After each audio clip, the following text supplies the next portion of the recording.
Good morning and welcome to this year's Coordinators Information Day for Doctoral Networks and more specifically for the projects funded under the Call 2022. My name is Michaela BITSAKIS. I'm a head of sector in the unit dealing with doctoral networks at the Research Executive Agency, and I will have the pleasure today to chair this session, which will be dedicated to answer any question you might have on project implementation. So to welcome you today, I also have the pleasure to introduce you to Klaus, who is the head of unit in the Research Executive Agency in charge of doctoral networks. Klaus, the floor is yours. Good morning, ladies and gentlemen, dear project representatives, dear national contact points, dear colleagues from the European Commission. On behalf of the European Research Executive Agency in Brussels, I would like to welcome you to the Coordinators Information Day for the newly selected doctoral networks funded as part of the Marie Skłodowska-Curie actions. Our virtual meeting this morning gathers 158 projects that were selected in reply to the second doctoral networks call for proposals under Horizon Europe, which closed in mid-November 22. I would like to welcome in particular the MSCA national contact points to this meeting. Thank you very much for your presence. You play an essential role in supporting applicants and in guiding the MSCA beneficiaries throughout the implementation of their project. I would also like to extend a particular welcome to the colleagues from the European Commission, namely Claire Morel, Head of Unit for MSCA Policy at the European Commission's Directorate General for Education, Youth, Sport and Culture, and Sohail Luka, the Policy Officer responsible for the MSCA Doctoral Networks in Claire's unit. Congratulations, first of all, from my side for having been selected under the second DN call for proposals of the Horizon Europe framework program. The call was once more highly competitive. We received 942 eligible proposals, 158 were eventually selected for funding, and this gives you a success rate of close to 17%. So you can be proud and pleased that your project has been selected for funding. The evaluation procedure for the second DN call for proposals involved 212 chairs and vice chairs and more than 600 expert evaluators. For the first time, we adopted a mixed approach, meaning that the allocation of proposals to the experts and the evaluation as such took place remotely, whereas the panel review meetings with the chairs and the vice chairs were organized centrally in Brussels in February 23. We were all very glad to see that this approach worked very well and we were able to maintain quality and coherence. The feedback on the evaluation procedure coming from the experts, the chairs, the vice chairs, and in particular the independent observer was very positive. They all acknowledged a very well-organized, robust, transparent and smooth process. The doctoral networks continue to be the flagship action of MSCA. The 158 projects selected in spring 23 represent a budget of more than 430 million euros, which is around 50% of the annual total MSCA budget. A DN project typically targets 10 doctoral candidates. On average, it involves 8 beneficiaries and 7 partner organizations. At our meeting today, we have a representation of around 150 projects, and using the average values that I've just indicated, the 150 projects represent more than 1,500 doctoral candidates, more than 1,200 beneficiaries, and more than 1,000 partner organizations. The MSCA Doctoral Networks aim to train a new generation of PhD fellows, enhancing their career perspectives and providing them with research-related skills and with transferable competences. As all MSCA actions, the DNs are built on 3 requirements: international, so across Europe and reaching out to the world; interdisciplinary, cutting across disciplines; and intersectoral, promoting cooperation between the academic and the non-academic sectors. DNs obviously have a strong focus on the career development of the individual researchers. In addition, doctoral networks should obviously also have a strong impact at the level of the participating institutions themselves, so an institutional impact. Compared to what we used to have in the past under Horizon 2020 up until 2019, the format of the event has been rethought. After the experience of the pandemic, we have decided to switch to an online format for the kickoff meeting. All presentations have been pre-recorded and are available on the Circa BC site. You will have found on the Circa BC site presentations on all the key issues relating to the implementation of your project, ranging from the recruitment to finance, reporting, the obligations of the grant agreement to communication and dissemination, intellectual property rights and open access. You were able to listen to the presentations before the meeting, and you will continue to be able to watch our presentations over the next years, coordinators, beneficiaries, and fellows. You were also able to send us your initial questions and queries through Slido. Our virtual meeting this morning will feature only 2 presentations. The first presentation on a study carried out to analyze the innovative dimension of innovative training networks, and the second presentation on the implementation of the MSCA Green Charter in the funded projects. The main objective of the meeting today will be to give you the possibility to ask questions and to provide us with your comments. Your feedback is important for us, since it shows us where further clarity might be needed, and it alerts us to potential issues that may arise during project implementation. Let me conclude by wishing you a fruitful meeting this morning, and thank you very much for your attention. Michaela, over to you again. Thank you very much, Klaus. So for the second welcome address, I would like to welcome Claire MOREL, who is head of unit in the Director General for Education and Culture, and who is in charge of MSCA policy. Claire, the floor is yours. Thank you, Michaela, and thank you, Klaus, and good morning, ladies and gentlemen, and thank you for participating in today's event. First, I would like to congratulate you on your success as beneficiary of the Marie Skłodowska-Curie Actions. It was a very tough competition and you made it, so you are now part of the big MSCA family. The MSCA, the Marie Skłodowska-Curie Action in short, are the main instrument at EU level to develop, to attract and to retain talent in research and innovation.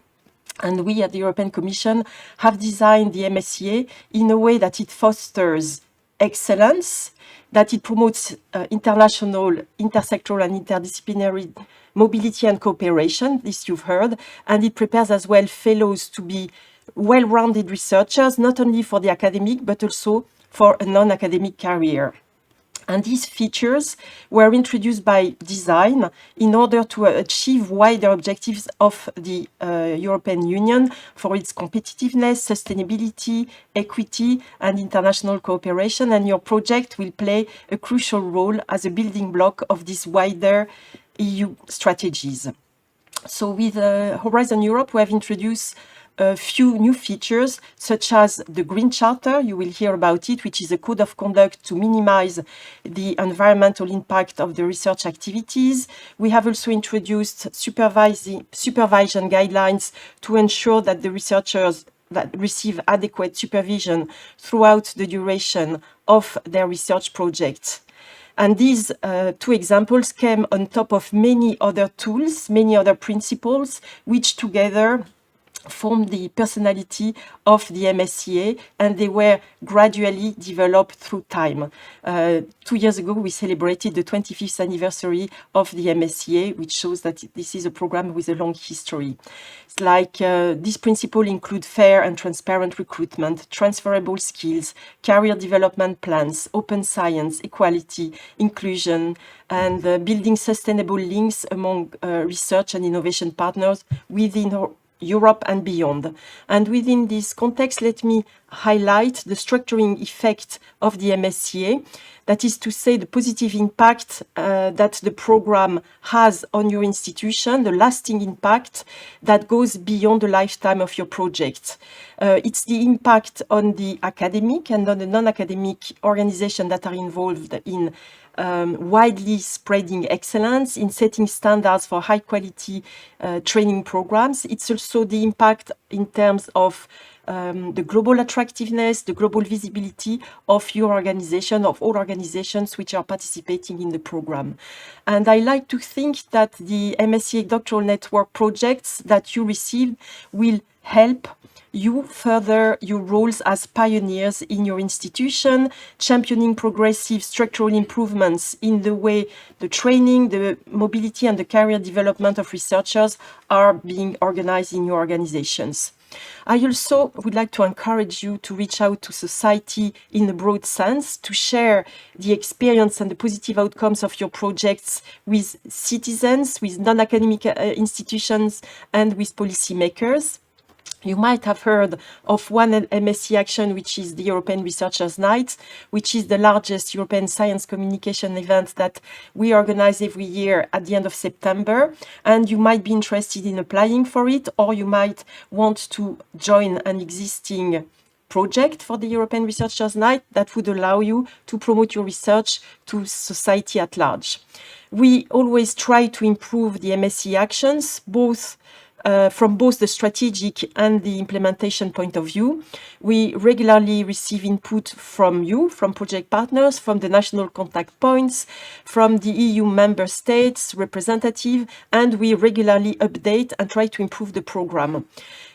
Being the coordinators of the doctoral networks from the second call in Horizon Europe, your feedback during the coming years will be particularly important for us.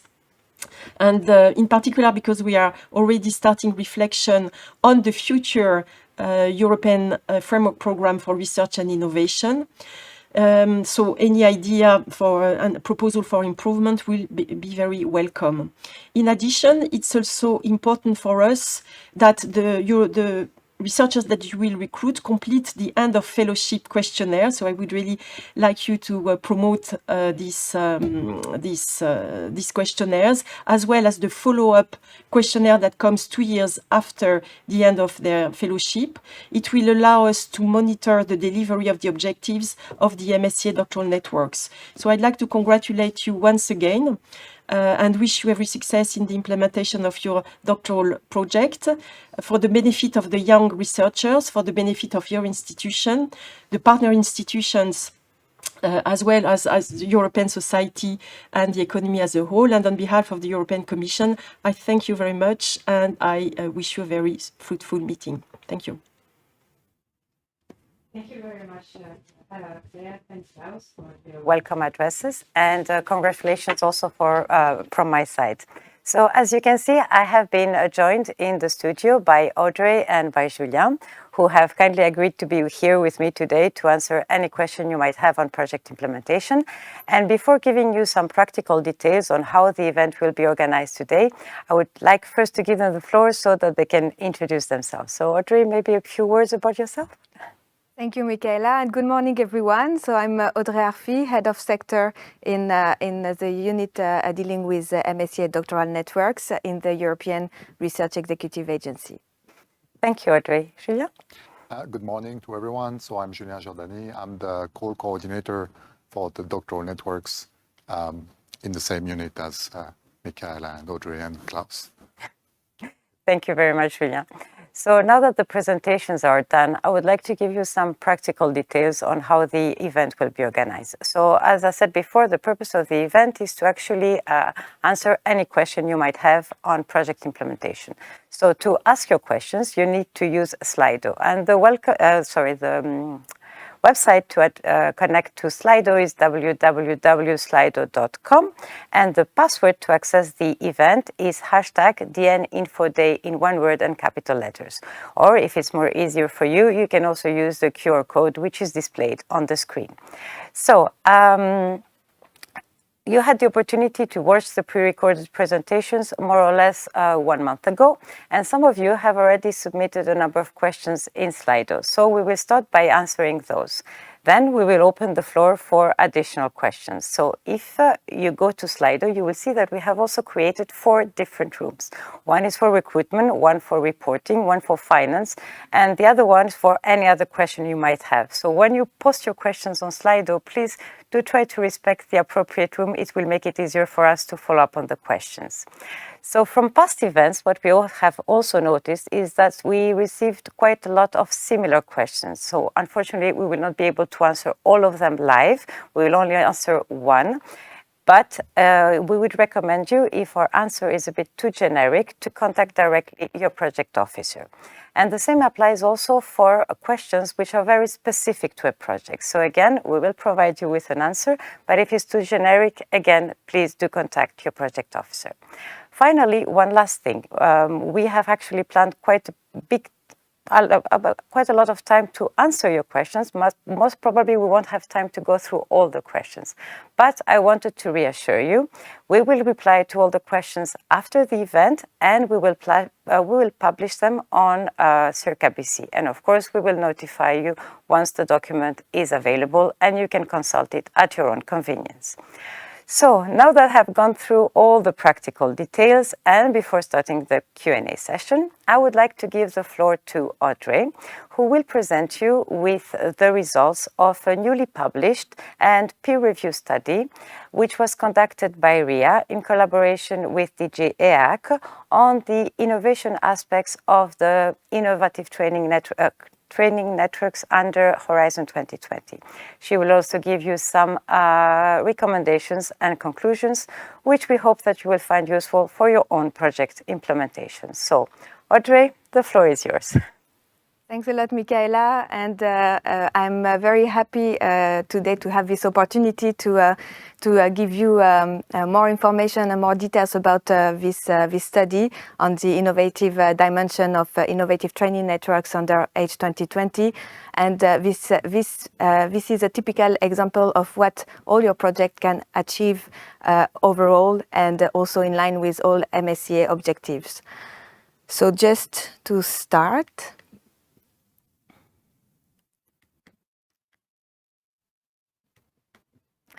as most of you may know, so the innovative training networks were the doctoral networks under Horizon 2020, and this was one of the biggest action of the MSCA program in terms of budget, especially with more than 55% of the total MSCA budget.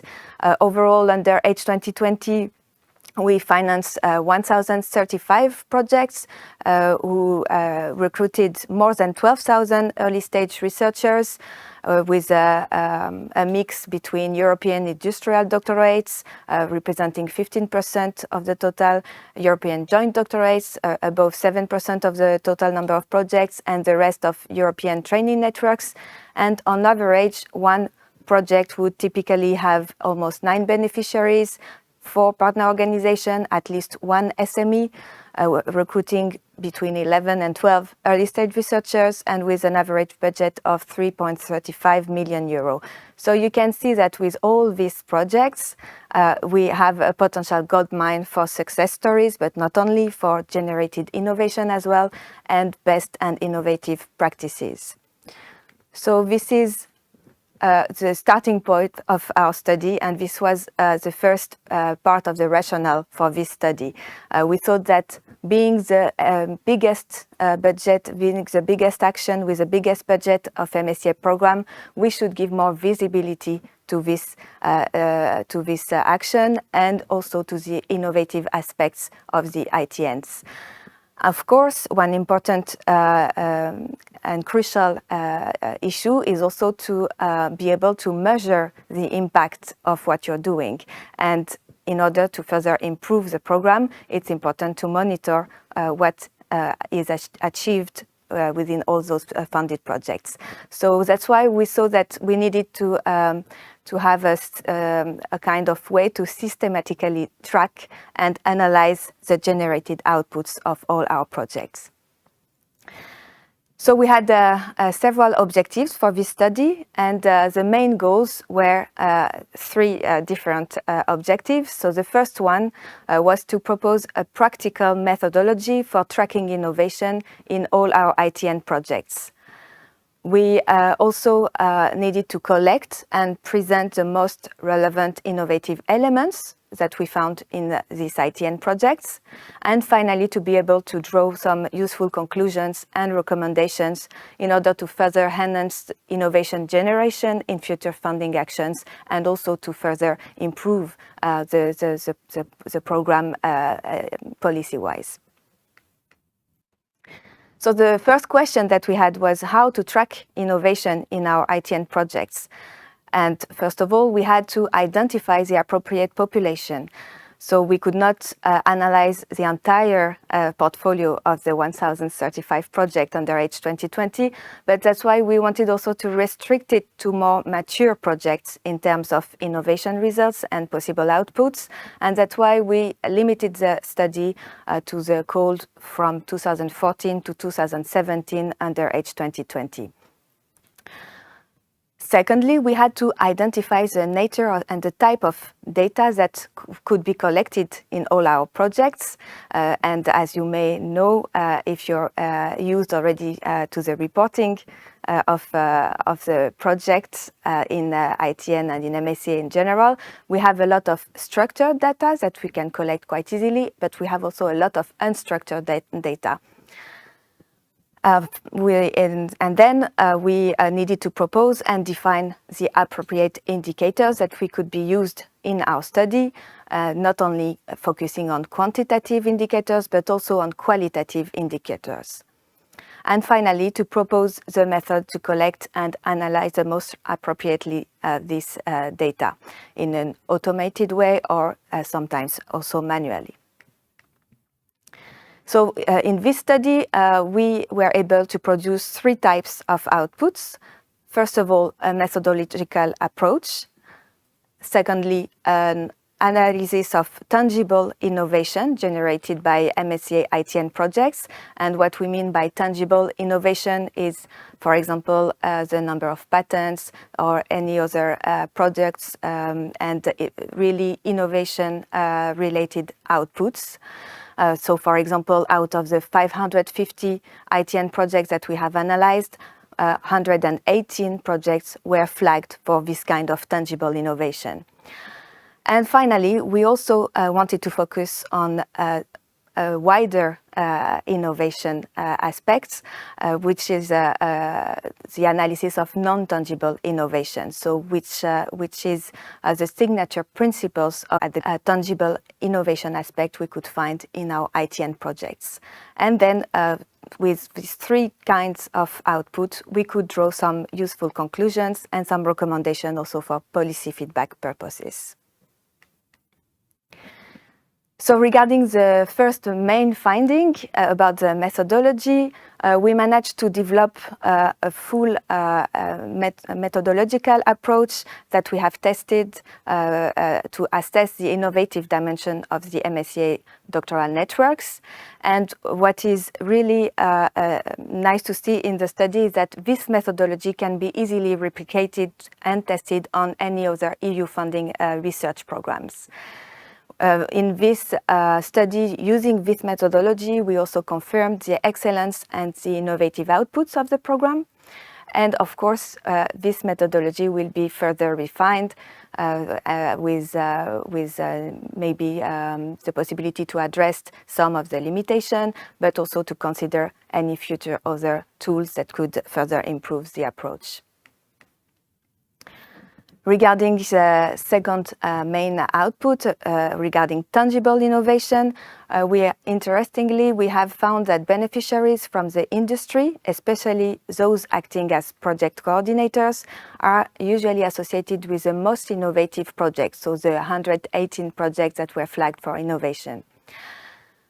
And then most importantly, in this part of the study, we saw that the most innovative projects, industrial doctorates, showed a higher patent performance than other networks, which confirms that we should keep further promoting and incentivize again the MSCA industrial doctorates. Of course, we noticed as well that certain scientific domains such as pharmacology, nanoscience, physics, encompassing usually most innovative intensive industries, are more likely to produce patentable results.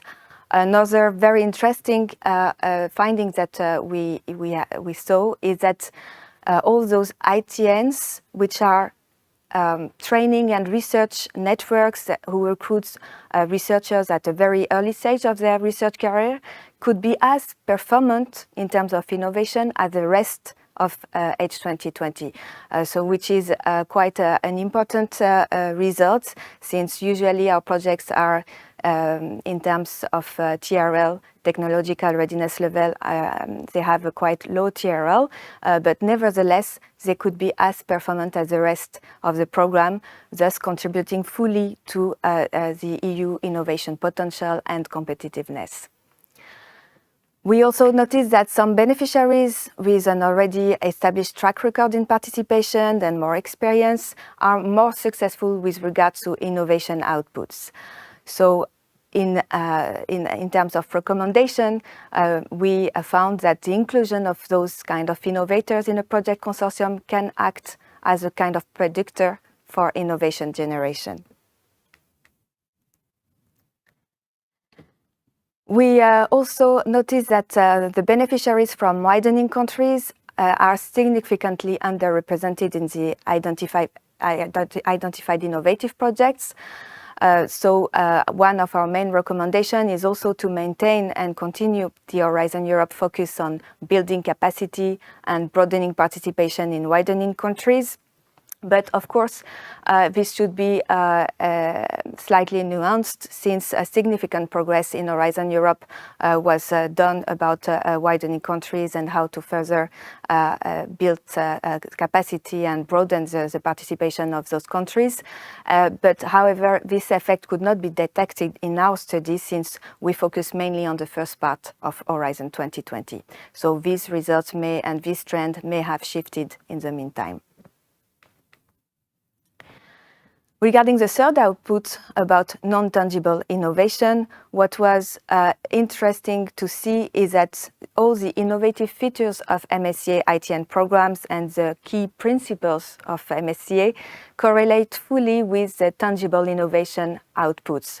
And this was particularly true for social innovation, innovative training practice, the inclusion of SME industry in the networks, the networking opportunity for early stage researchers, and synergy aspects as well. We also analyze all MSCA Fellows questionnaires, in particular the evaluation questionnaires at the end of the fellowship and the follow-up questionnaires 2 years after. So that's why it's really important to fill in those questionnaires. And those questionnaires for the call that we analyzed show how the innovative training networks can also enhance the employability of the fellows, especially in finding research and innovation-related jobs. So this was true and reported by 74% of the respondents. So in conclusion, you can see that in this study, we showed that the practices incentivized by the MSCA ITN's designs are really likely to provide a good ecosystem that can lead to innovation. And that's why, as a last recommendation, it's still important to further promote the importance of those MSCA principles, such as the innovative training, the intersectoriality, the supervision, the international aspects, and this in order to deliver successful innovation that will leverage the results of this study also as an evidence. So if you want to know more about this study in full, you can of course go and see the full manuscript that was peer-reviewed and published in F1000 Research Journal. We have also other shorter internal reports and other materials, since part of this study was also based on the Horizon Results Booster Report, which was also published in February this year. And additional material is also under preparation. So for this study, I would like to particularly thank all my co-authors, Ioannis Spitzios, Fabrizio Martone, Riccardo Ricci, but also our collaborators in DG EAC, so hi Luca, Maria Mitti, Claire Morel, and all also our project officers who helped us a lot on collecting the non-tangible data, but I would like also to thank a lot Frank Marx, Klaus HAUPT, Begonia Arano, Marc Tachelet for their full support for this work, which was done fully in-house and which is quite the first study of this kind with this scope. And then I would like also to thank David Pina and Roberto Rodriguez from REA for Feedback to Policy unit, who were involved also in the analysis of this study, as well as the colleagues from the Horizon Result Booster analysis. And I thank you very much for your attention. Thank you very much, Audrey, for presenting the results of this very interesting study, and also congratulations to all of you who have actually collected all this data and presented us with their results. Unfortunately, we'll not be able to take any live questions because this is not the purpose of the event, but in case you do have questions on this study or you would like to have additional information, do not hesitate to post your comment or question in Slido, and we will come back to you after the event. So one last thing before we start with the Q&A session. As you know, this is only the first part of the event, and tomorrow we have organized a plenary session in the morning, starting at 9 o'clock in the morning, and which will be dedicated to raise awareness on the advantages of networking and synergies. So in order to encourage you to actually attend the event tomorrow morning, we have prepared a very small teaser for you, and here it is. Thank you for watching it. Are you ready to unlock the power of networking and synergies? If yes, join us tomorrow, November 9th, starting 9 a.m. for the second part of the Coordinators Info Day. Our agenda is packed with engaging presentations showcasing the countless advantages of fostering networking and synergies. Get ready to be inspired by successful examples of implemented synergies and witness first-hand success stories from ITN coordinators.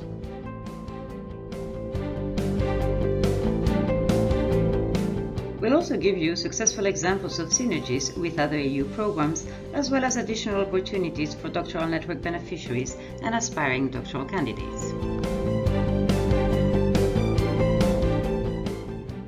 You will also get insight on the advantages of networking from the project management side. Therefore, don't miss out. Join us tomorrow to experience the potential of networking and synergies, where connections create new possibilities and opportunities. Join us and elevate your coordination game. Thank you very much for watching the teaser. I really hope that you will be able to join us tomorrow at 9 a.m. And now we are actually ready to start with the Q&A session. So I will actually start reading with the first question of the event. Are you both ready? Yes. Okay. Yes. So the first question is, can a DC be hired by a company branch located in Germany, but live and work in another EU branch of the company which cannot directly hire him due to the legislation? So any volunteer to take this work? Audrey, yes. Okay, so with this question, of course, it would be possible, but then it would mean that we would need to amend the grant agreement, since we would need to change and adjust the country correction coefficient to the branch of the company where the fellow will be hosted. So in this case, of course, you should also contact your project officer, since it will require a formal amendment, and it may have an impact on the budget as well, since there will be a change of the country correction coefficient. But for all these details, I highly encourage you to contact directly your project officer. Indeed, thank you very much, Audrey. So now let's take the second question, and I'm waiting to see it. So yes, what kind of evidence should we collect concerning A, residence of the DC before joining the project, and 2, proof that the DC lives in the country of the host organization during their recruitment? Well, Okay. I can take that one. So this is a question for auditors, basically, in case you have an audit, to prove that the fellow abides with the mobility conditions. So that's about the residence before joining the project. And the second part is that the fellow was in the country of the host organization during the recruitment. So typically those are any kind of evidence like rental agreement or phone bill or electricity bill or any sort of element that can show where the fellow lived before taking out their recruitment. So that could prove that they were not in the country of the recruiting organization for more than 12 months in the past 3 years. And then prove that the DC lives in the country of the host organization during the recruitment. Actually, you have to prove that the DC worked in your institutions during we don't really care where they live. But you would need to keep evidence that the fellow worked in your organization during all the months that you claim the fellow was working in your premises. And this again, I think there is a question about timesheets. You don't need to have timesheets for doctoral networks, but you can have all these alternate indirect evidence like logs of computer labs, lab computers, sorry, or any sort of, notebooks from experiments, things like that. Indeed. So, and if I may add, I mean, I know that the document is not yet ready for Horizon Europe, but there is the indicative audit program for Horizon 2020, which is available and which we can also send to you, and where you have exactly what kind of documents the auditors will need in order to actually verify, for example, the residence of the DC before joining the project and the proof that the DC actually worked for the project. So we will actually put the link to the H2020 indicative audit program, and as soon as the one from Horizon Europe is ready, we will also actually inform you. So we'll now take the next question. So what happens if a DC is enrolled in a PhD and afterwards fails the probation period? So I will answer that question. Unfortunately, this is something which indeed can happen because usually the recruitment happens before the enrollment. What is very important to bear in mind is that in Horizon Europe, in all schemes, doctoral networks, industrial doctorals and joint doctorals, the enrollment in a PhD is mandatory. Therefore, if the PhD fails the probation periods, he will no longer be considered an MSCA fellow. And we really encourage you to add a clause or that you explain this to the fellows when you are recruiting them. So I will now take the next question.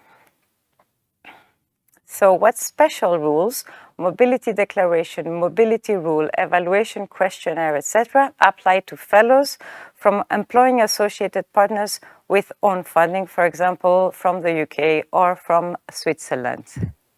Audrey, all yours. Okay, so this is a tricky question, but actually, what we would advise in this case is to encourage all those associated partners who are recruiting with their own funding to fully follow also the MSCA rules, so that also all those fellows are fully integrated in the network as well. Of course, the mobility declaration will not have to be in the system because there are associated partners and those recruitments will not appear in our reporting system.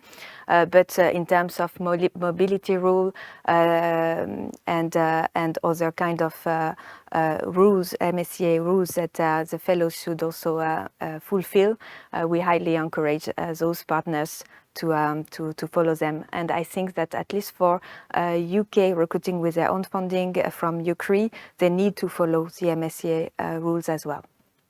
Thank you very much, Audrey. So let's see what the next question is about. So which other portal besides EURAXESS are suggested to use for publishing the vacancies to reach a wider public? Julien. Well, so your access is really the minimum. So it's a requirement from the grant agreement. You have to publish it in your access. So there is no way around that. Now, you have to, I mean, beside that, you have to publish as widely as possible, as internationally as possible. And we cannot really suggest any kind of website, but typically what we've seen in the past is all the usual channels. So there's Find a PhD, Nature, Jobs, whatever it is that you use to advertise PhD positions, basically. So as widely as possible, and there's lots of other websites, but we can't really suggest any. I already gave you two, maybe I shouldn't have. So Thank you, Julien. Okay, so let's see what the next question is about. So here it is. So let's assume a candidate hasn't been living in the country of recruitment for more than 12 months in the previous 36 months, but has she has the nationality of that country. Can he, she still be recruited? So I can take this question. So it seems that this candidate actually has respected the mobility rule, and even though, I mean, she or he has the same nationality as the recruiting institution, there is no problem, and the fellow can be recruited. So, next question, please. Oops. Okay, so associated partners, for example, from UK or Switzerland, will not receive the budget from EU. Do they have to respect the exact same rules than the partners from EU? How much their rules can differ from the MSCA rules? So I think we have already answered that question before by Audrey, so I think we can skip this one. We will actually provide you just with a written answer afterwards. So let's take the next one. So it says, gross salary requirement changes in work program 2023-2024 to publish if possible. Are we still obligated to insert the salary indication in the vacancy in DN22? And what could be the consequences if this is not done properly? So who would like to answer? Okay, Audrey. Yes, with the we know obviously the small update that was done in the work program for 2023-2024 calls. However, your doctoral network is from the 2022 calls, so you should really fulfill and respect the rules that corresponding to the work program of your course. So meaning that you should stick to the mandatory publication of the gross salary without the employer taxes, which usually it's also good information and important information for the potential candidates whenever they check the vacancies. So in this case, you will need to follow the rule according to what was described in the work program 2022 call. Thank you indeed. So let's take the next question. So regarding multiple recruitments in a DN-ID project, do we need a new MD for each recruitment period? And do the mobility rules also apply to the second recruiting period, as the MD data under recruitment include the last countries of activity? And I see Julien, who is looking at me and who is ready to take the question. Yes, so if there is a new recruitment, you need a new mobility declaration. So it's basically a mobility declaration for each recruitment, but the mobility rule only applies to the first recruitment. Yeah. Yes, indeed. Thank you very much, Julien. So let's see what is the next question about. So how can DCs be recruited for a minimum of 3 months but need to be enrolled in a PhD program of 3 years? Is this meant for a replacement if a DC quits? It may be hard finding such a person without funds for them to then complete their PhDs. So actually, I can actually answer this question. So what we say is that the minimum duration of a recruitment is 3 months and the maximum duration is 36. Of course, it is very complicated to have a fellow who is only recruited for 3 months to have him enroll in a PhD program, unless, of course, you find additional funds in order to allow him to continue, or if the fellow finds himself additional fund. The idea is not that the 3 months are not meant for a replacement as such.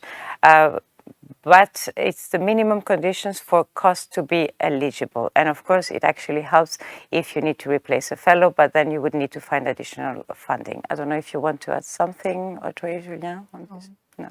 Okay. So let's go to the next question then. So have the secondments to be reported only once they have taken place, or before or during? So, Audrey.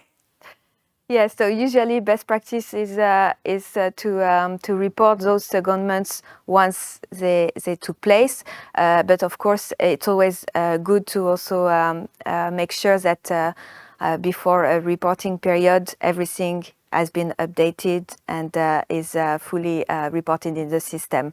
And we also know that sometimes your secondment plan can evolve during the project implementation, but in those cases, we highly advise you to check and consult in advance your project officer and discuss with them any potential minor changes, since it may affect also what you will be reporting in the system. Indeed. Thank you very much, Audrey. So I will wait for the next question to appear. So what is a general rule for secondments, minimum, maximum period, and maximum number of secondments? Julien? Well, I mean, now that your project is selected, the rule for secondment is that you have to implement the secondment that you promised in your proposal. So there is no general rule for secondments. Beside the cap of maximum 1/3 of duration of the fellowship, there is no general rule. The adequacy of the secondment plan that you propose is part of the evaluation of your proposal, so it's been evaluated by the evaluators to be consistent, to be well justified, and that's the reason why we would like you to as much as possible, follow with what you put in your proposal. So no general rule, has to make sense with the project overall and the individual projects of each fellow. And now that that's for before you submit your proposal, but now that it's granted, the rule is that you should do what you said you would do. And what is also very important is that in case you do change actually the secondment, it's very important that you actually contact your project officer, you discuss it with her or him, and we also see the relevance and whether it makes any sense. But it's always very important to inform us in advance in case of any changes.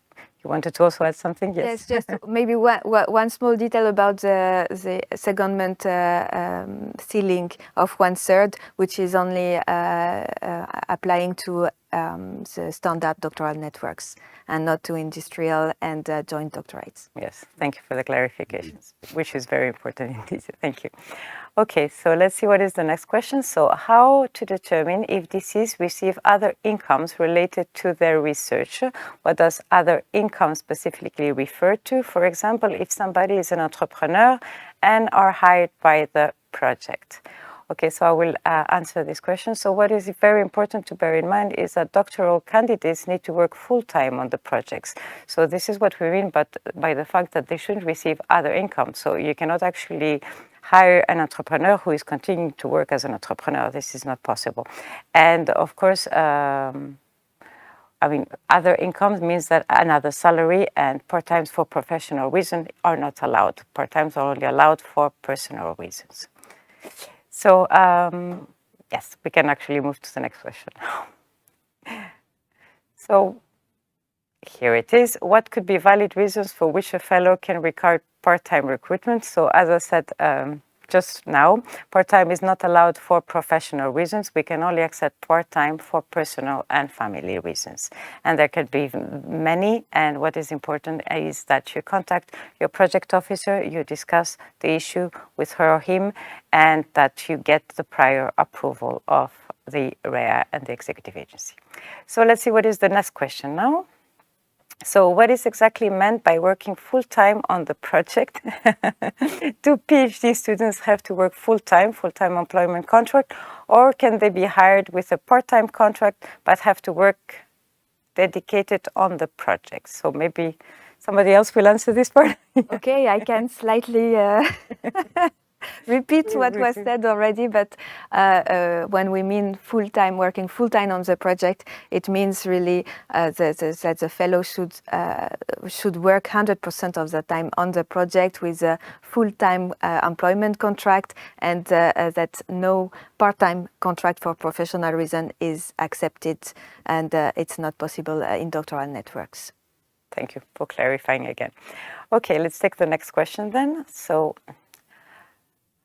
if a DC fails the probation period or terminates the contract, can we reopen the call and hire another person? Yes, indeed, you can. So let's move to the next one. So our university cannot formally employ PhD students. They receive a scholarship fellowship and are enrolled in the PhD program as a student. Is this allowed? And if so, how does this affect the mobility declaration and the grant amount? Julien, Audrey, or? Well, I mean, yes. So it is possible in some situations where you cannot by law give an employment contract to have a stipend given to the fellow. This is possible. The preference is for a full employment contract, but when that's not possible, a stipend is possible, but it has an impact on the salary given to the fellow. I think it is halved. Right. The living allowance is actually halved, indeed, yes. Yes. So it isn't indeed allowed, so you have to again notify us. We need to actually check the situation in the country which is recruiting the fellow, and then we will give you additional information on how you can proceed. So let's see what the next question is about. So given the current situation, does EC have any advice on hiring DCs or publishing vacancies if the hiring beneficiary is based in Israel? Audrey. Okay, so we are aware of the situation and the situation in Israel, and how difficult it could be also in terms of recruitment of new doctoral candidates in your projects. So for this, we have already agreed to give some flexibility measures and full flexibility measures on the projects already affected by this situation. So I highly encourage you to also contact directly your project officer, since it can be also very specific, but we can agree on possible delays in the recruitment process with a possible extension of the project if necessary. There are some other flexibility measures that we can discuss, but for this I think it's better to directly contact your project officer. Indeed. Thank you, Audrey. So, next question. If a DC leaves after 1 year, more or less, what normally happens next? A new recruitment with extra money needed for the extra contract time, or do the same beneficiaries simply stop that part of the project and return some money to the EU? So, well, I mean, yeah, that typically depends on the situation. So, I mean, typically, if a DC leaves after 1 year, that means that you're still left with potentially 24 months of additional funding if the fellow was supposed to have 36 months. So you can recruit someone else who can be funded for another 24 months. Now, of course, if you want this fellow to work for 36 months, then you would need to find the additional 12 months from other sources of funding. But typically, well, you can recruit a new fellow, and typically that's what happens. It is possible, and usually beneficiaries don't simply stop that part of the project, except if a fellow leaves after 30 months. Usually beneficiaries will not hire a new fellow for the 6 remaining months, but usually after 1 year, typically the beneficiaries continue, they hire someone else, and they continue with the project. Indeed. And with regards to returning some money to the EU, I mean, you don't return some money to the EU. What happens in a project is that we give you a pre-financing, and then at the end of each reporting period, you submit eligible costs. And unfortunately, if you do not hire a new fellow, we will only reimburse you actually the amount of implemented person months. So it means that at the end, when we do the final payment, of course, the final EU contribution you will receive will be lower as you have not implemented as foreseen all the person months indicated in the proposal. So let's now move to the next question. So I'm waiting for it. Yes. How do the international organizations count for the mobility rule? Can a doctoral candidate be recruited to an international organization based in the same country where they did their masters? Audrey. Yes, so in this case, for international organization as well as European international organization, these types of entities are not counting towards the country where they are based. So which means that in terms of the mobility rule, this doctoral candidate can be recruited to an international organization, even if it's based in the same country where they did their masters. Thank you very much, Audrey. So I'm waiting for the next question. So can you please explain the definition of employing associated partners? I thought that associated partners in DN cannot employ. I have to admit that it's true that associated partners actually cannot recruit fellows, but I don't know what, maybe somebody can intervene? Maybe, I mean, I don't know where employing associated partners come from, but maybe it's just a clumsy drafting. I guess maybe if that means using associated partners, so associated partners, they cannot recruit a fellow, but they could host a fellow for secondments, and the secondments can be long. I mean, they could, host a fellow for 12 months. Mm-hmm. The fellow would still be, I mean, the fellow was recruited by a beneficiary and is still paid by the beneficiary, but is seconded to the associated partner. That would not, I'm not sure what employing associated partner, where it comes from. It could come from also from the associated partners that we have now, from UK or Switzerland, for example, who could recruit with external funds. But formally speaking and legally speaking, they are not recruiting with the EU funds. So that's why maybe the, yes, indeed, the confusion. Yeah, and maybe it's a bit difficult for us because we don't see where this definition appears and we don't see the context, but indeed, I think you have both summarized very well what it means. Okay, let's move to the next one then. So are there example DC contracts templates available, for example, at the NCPs? I know that there are some examples of DC contracts, and I think that the best thing you could do is to actually directly contact your national contact points and also put and also actually involve your HR department who will be recruiting the fellows. So let's move now to the next question.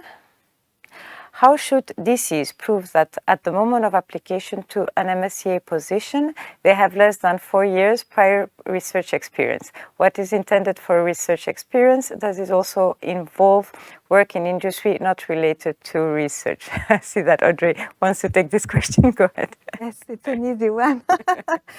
I'm very happy to tell you that this rule is no longer part of the Horizon Europe MSCA Doctoral Networks rules. So meaning that you don't need to count the research experience of your doctoral candidates, and the only criteria in this case that you need to respect is the fact that they should not have their PhD. Indeed. Thank you, Audrey. So, for joint doctorate, in case institution A has a PhD program in 3 years and institution B has a PhD program in 4 years, is it possible for both of them to ask for a 48 months contribution, or institution A should ask for 36 months? So, anybody? This is a question for the next call. Exactly. It's not a question for, so you're a coordinator, but you want to apply for the next call. This is basically, yes, it's possible for both of them to ask for a 48-month contribution. We will not, I mean, the fact that the country of the beneficiary has a typical PhD of 36 or 48 months does not enter into the equation. So they can...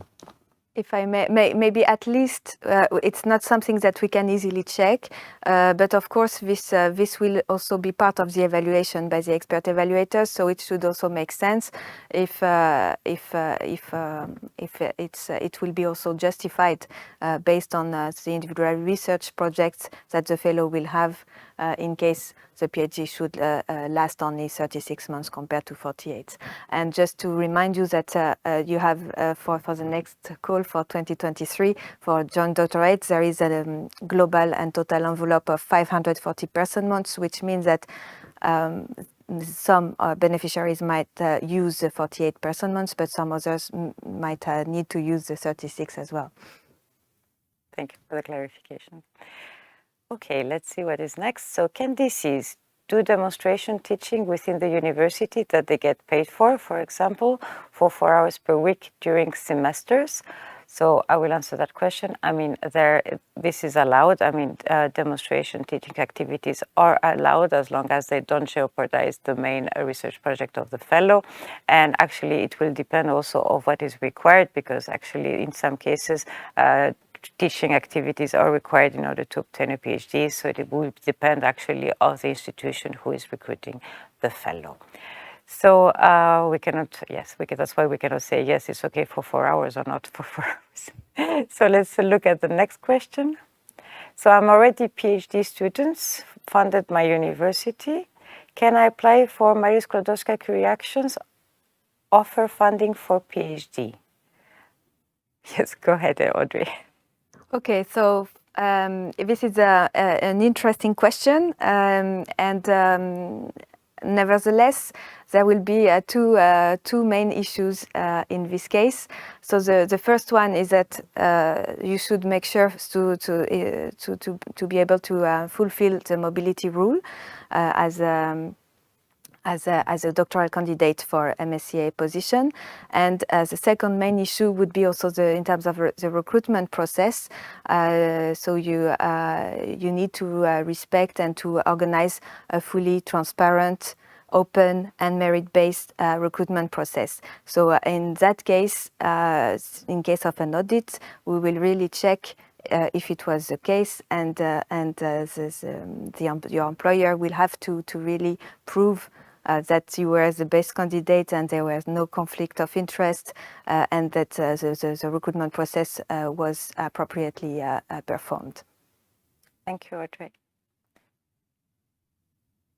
So I'm waiting for the next question. And so for UK-based associated partners, academic funded by UK sources, participating in ENDDN, do DNS have to spend half of their time in an industrial partner? So I can reply to that.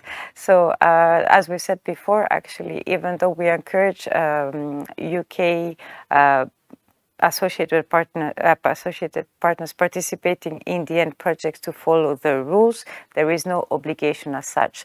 But indeed, it would actually be advisable that they spend half of their time in an industrial partner. So let's move to the next question. So our university has a minimum requirement of 4-year employment for PhD to even accept a PhD candidate. How is that taken into regards by the EC, since the maximum time for the grant is 36 months? Yes, so in that case, it means that you may need already to secure additional funding to cover the full duration employment. And we know that in some countries it might be a bit difficult, but it means as well that from the very beginning of the project you need to check and find other sources of funding to cover this additional year.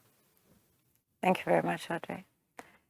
So Next question. So if a DC leaves after 6 to 12 months, can we go back to the original recruitment panel and offer to number 2 of the panel?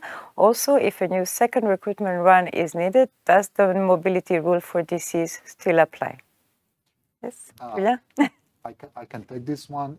So, okay, the first things is, so the eligibility has to, is taken not on the day of the interview panel, of course, but on the recruitment. So you'll have to check whether the number 2 is still eligible when you intend to recruit them. Bear in mind that it's very, very likely that after 12 months, the number 2 already has a job somewhere else. If he or she was looking for a PhD. So it's unlikely that you would be able to do that. But that's a possibility, provided that they're still eligible by the time that they would be recruited. Otherwise, yes, you would have to do it all over again, and the same rule applies. So same eligibility conditions, everything would apply for the second round of recruitment. Thank you, Julien. Okay, so let's take now the next question. So are there any examples or lists what counts as eligible costs for research, training and networking costs, as well as management and indirect costs? Okay. So we are now moving to finance, I yes, see. Indeed. Yeah. So there's no specific examples or lists of all the eligible costs that you have under the research and training and networking category.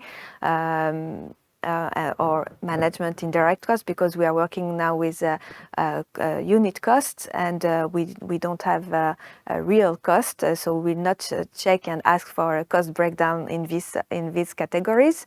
However, we have I think one frequently asked question in the portal, where you may have some examples of what you can buy or how you can use this budget for under research and training networking cost category. For example, you can use it for consumables, for small research equipment, for attending conferences, for example, or also to cover also the expenses of some specific trainings. So this is a non-exhaustive list, just examples, but will not double check everything that you spent in these categories. Of course, as long as you implement what was defined in your description of action. Thank you very much, Audrey. And just one last thing, you have to bear in mind that for the institutional costs, so to be eligible, fellows are, they depend on the eligibility of the fellows, so both are linked. So, okay, let's move to the next one. So which budget category covers the travel costs of DC supervisors to project meetings and event conferences to represent the project? Well, I think Audrey sort of already replied to that question about the concept of budget categories. So, you could use the management or the research and training and networking costs, but this is unit costs, so those are not direct costs. So for travel cost of DC supervisors to project meeting, event conferences to represent the project. Don't forget to send the DC as well to conferences and meetings to represent the project, not only the supervisors, please. Yeah. Yes, it could be from the institutional cost, management or networking. Thank you very much, Julien. So let's see what is next. So what is the best way to share the cost of the common events organized by a specific partner among all the partners? Is it possible to define a common common pot kept by the coordinator to pay for all common events from the B1 cost category? So it's actually up to you to define how you will actually share the budget when it's distributed to you. We have seen that in some cases the coordinator receives a larger pot in order to take care of all those activities, but it's really up to you to define it, and this is why it is very important that you define the distribution in the consortium agreement. So I'll move to the next question. So what expenses are eligible within mobility allowance? are travel and accommodation expenses for the participation of the PhD students to a congress eligible? So I don't know. I can You answer can? this Okay, one. yeah. So under mobility allowance, so you should really keep in mind that this allowance should go to the fellow, to the doctoral candidate in full, and it cannot cover any travel or accommodation expenses for the research project. So normally for the doctoral candidates to participate in a congress or to go to a secondment or conference, you should use the other B1 category, so research and training cost. But the mobility allowance is something else which goes directly for the benefit of the fellow, because usually they travel and they moved from another country to a new country, so they need this extra allowance to settle down in the new country. Thank you very much, Audrey. Maybe to really make things clear is that all the fellows have to receive this mobility allowance. It's like a top-up to their salary, and they must all receive them every month. Because if they were eligible to be recruited as a DC, then they had to undergo mobility. So they all are entitled to it. Now, if they were not eligible to be hired as a DC, then that's a different story. And we have a big problem. Yes. But thank you very much for the clarifications. Okay, so can associated partners in MSCA DNs be audited? Okay, so actually, it's actually, yes, it is possible. It's actually the responsibility of the beneficiaries to all the obligations which apply, to beneficiaries also apply to associated partners. But you can find more information in the indicative audit guidelines. So I will move now to the next question.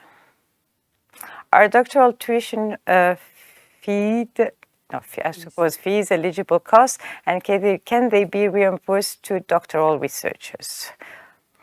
Yeah. Yeah. Okay, so this is a very good question and a recurring one. So I confirm that all those tuition fees should be reimbursed to the fellows, and for this you can use usually B1 category, but eventually management or other institutional categories if needed. We know that in some universities the tuition fees can be very high, but there is also some best practices regarding MSCA doctoral candidates, and you should check in your university and maybe with your national contact points, because we know that in some universities there is a special agreement to reduce those tuition fees for the MSCA fellows. Thank you, Audrey. So the next question. DCs are allowed to engage in teaching activity during the recruitment by an academic partner, and if yes, how, to what extent? I think we have already replied to that, so I will skip this question. So from which budget will it be possible to buy reagents for research? Will it be possible to buy instrumentation? So I think Audrey also replied to that. It's actually consumables and equipment. So yes, you can use the institutional cost to do that. And I will move to the next question. So how should the distribution of the family allowance be handled? The fund should be distributed to the beneficiaries as soon as possible, but at the start of the project, we will not yet know how many DCs will be eligible for the family allowance. Who would like to answer that? I can. You can? Okay. Okay. Okay, so for the family allowance, normally at the proposal stage, we make an assumption that approximately 75% of the fellows will have the right to benefit from this family allowance. So you can maybe base your distribution of the budget based on this assumption, and then you can adjust it according to the real figures that you have once you have all doctoral candidates in place.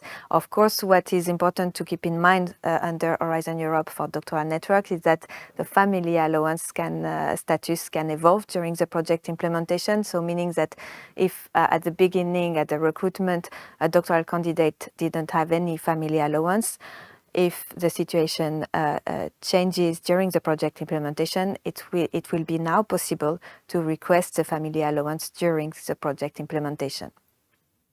Thank you, Audrey. So, should DC submit timesheets, and if so, how this should align with EU regulations? So, actually, Julien had already replied to that. Timesheets are not necessary, but you should indeed need to demonstrate that the DCs actually worked on the project. So, we'll move to the next question. If a fellow decides to terminate the PhD after 30 months in one host institution, is it possible to give the rest of the grant 6 months left to another fellow from another host institution? You want to reply? I mean, short answer is no. I guess maybe this question comes from the concept of unused institutional costs at the end of the project. That's a different story, because in that case, if the beneficiary only had the doctoral candidate for 30 months, this beneficiary will get 30 months of payment, and maximum fellowship is 36 months. You cannot have one fellow have 30 months and the other one have 42 months. Yes, indeed. But in general, what happens in some projects is that some fellows were recruited maybe late, or there has been some other changes. But in case there is another fellow at another institution that would have had a contract of less than 36 person months, in this case, you could discuss with your project officer the possibility. But this kind of very specific cases should be discussed first with your project officer. Definitely. Thank you to both of you. So next question. Since the final interim payment comes at the end based on the actual units incurred, are the beneficiaries supposed to pre-finance the last months of the DC employments before the payment? Actually, you're not supposed to pre-finance the last months. You're supposed to actually pay every month the DCs who you are employing. So we'll move to the next question. For Swiss partners, how do we populate their budget in the portal? I can take this one. So as mentioned maybe a bit earlier regarding the specific situation of UK and Swiss partners. So in this case, since Switzerland can only participate as associated partner, they will not have their budget appearing in the portal. So there's all the reporting in this case for their participation within the project will be in the technical part of the reports, but not in the system, in the budget funded by the EU. Thank you, Audrey. So the next question is, which section of the budget should be used to cover the costs incurred in the hosting institution, consumable research-related costs by the secondments of doctoral candidates from other institutions? So we have partly covered that. Consumable research-related costs are to be covered by the institutional costs, and this is also applicable during secondments, and it's up to the consortium to decide on the distribution of funds in order to allow for those secondments to take place. But they should definitely not be covered by the fellow themselves. So next question, please. So I would also like to ask for more clarification on the fate of potentially remaining funds at the end of the project, example from the MIM. So actually, the MIM is only, which is, for your information, the mutual insurance mechanism.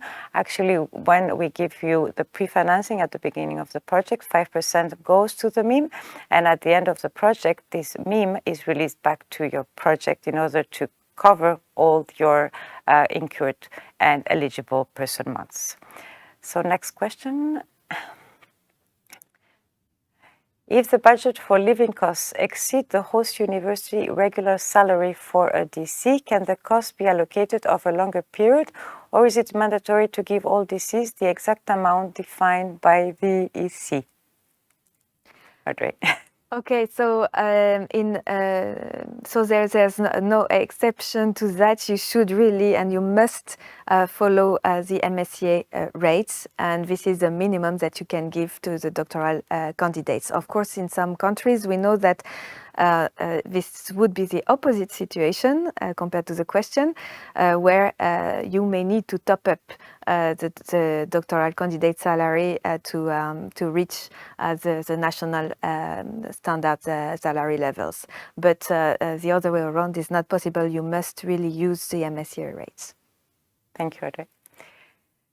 So, do partners of the consortium need to provide the MSCA platform with timesheets for their own person months spent in the project? We have already replied to that, so we will move to the next question.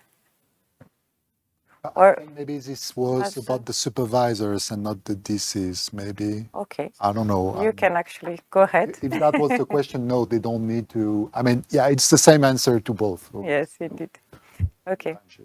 Thank you. So are visa costs for doctoral candidates eligible costs, and do they need to be reimbursed to doctoral candidates, or is refund optional? Any advice on what to do if visa costs are incurred before a DC is formally employed? Local rules may not allow reimbursement in this case. So, any volunteer for this one? Well, I could take that one. So visa costs, it's the same. The same goes with the tuition costs. So the doctoral candidates should not have to pay for it. I mean, if they paid for it, they have to be reimbursed from the project's budget.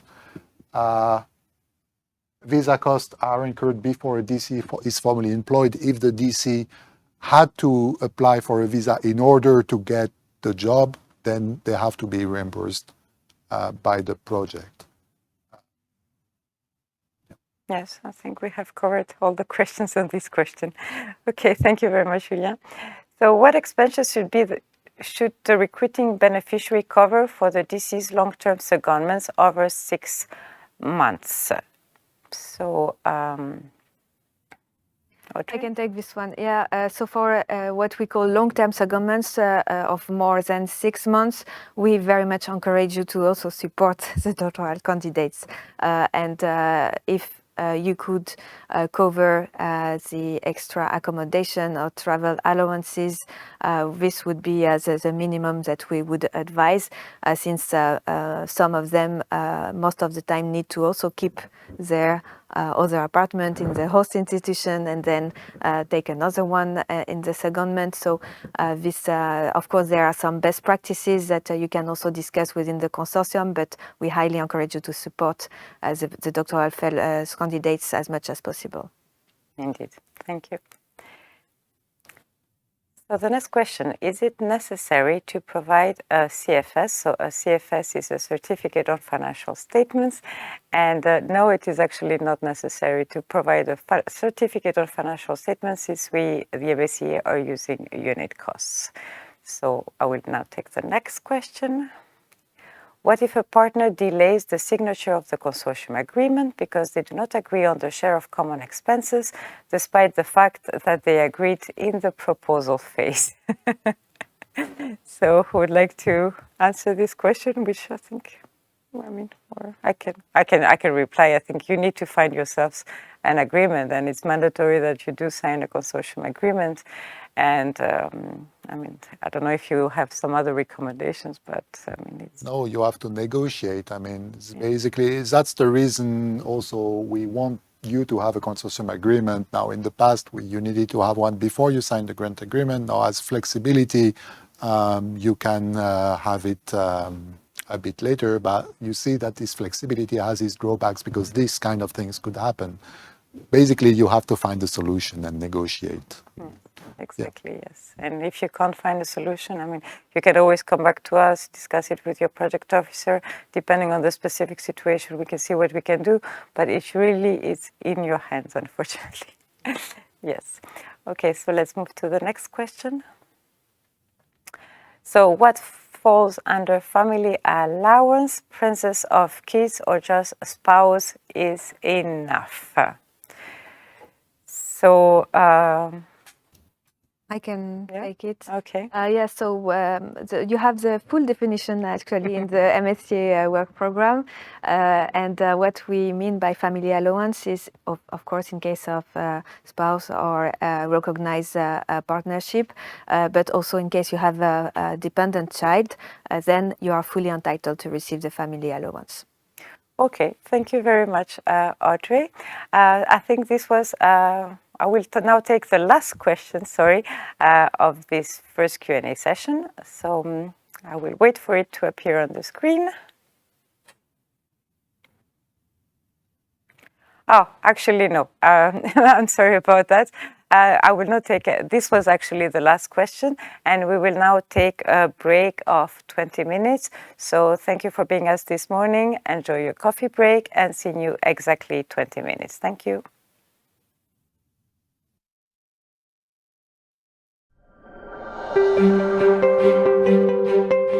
Are you ready to unlock the power of networking and synergies? If yes, join us tomorrow, November 9th, starting 9 a.m. for the second part of the Coordinators Info Day. Our agenda is packed with engaging presentations showcasing the countless advantages of fostering networking and synergies.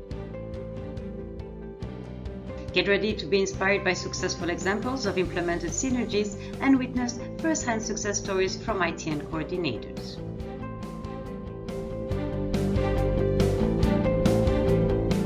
We'll also give you successful examples of synergies with other EU programs, as well as additional opportunities for doctoral network beneficiaries and aspiring doctoral candidates.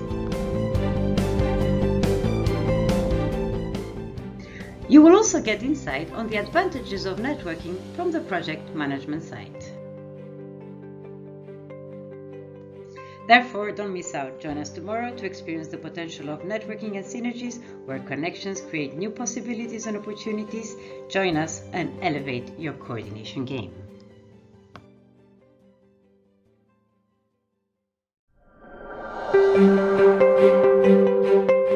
Are you ready to unlock the power of networking and synergies? If yes, join us tomorrow, November 9th, starting 9 a.m. for the second part of the Coordinators Info Day.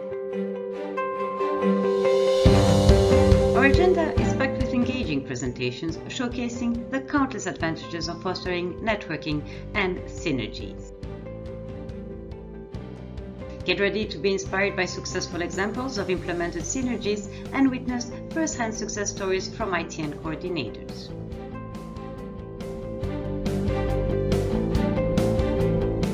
We'll also give you successful examples of synergies with other EU programs, as well as additional opportunities for doctoral network beneficiaries and aspiring doctoral candidates. You will also get insight on the advantages of networking from the project management side. Therefore, don't miss out. Join us tomorrow to experience the potential of networking and synergies, where connections create new possibilities and opportunities. Join us and elevate your coordination game.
networking and synergies? If yes, join us tomorrow, November 9th, starting 9 a.m. for the second part of the Coordinators Info Day.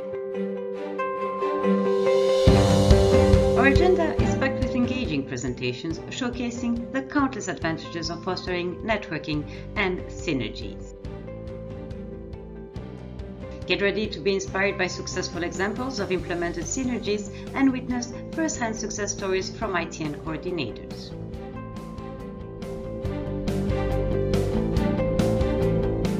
We'll also give you successful examples of synergies with other EU programs, as well as additional opportunities for doctoral network beneficiaries and aspiring doctoral candidates. You will also get insight on the advantages of networking from the project management side. Therefore, don't miss out. Join us tomorrow to experience the potential of networking and synergies, where connections create new possibilities and opportunities. Join us and elevate your coordination game.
Unlock the power of networking and synergies? If yes, join us tomorrow, November 9th, starting 9 a.m. for the second part of the Coordinators Info Day.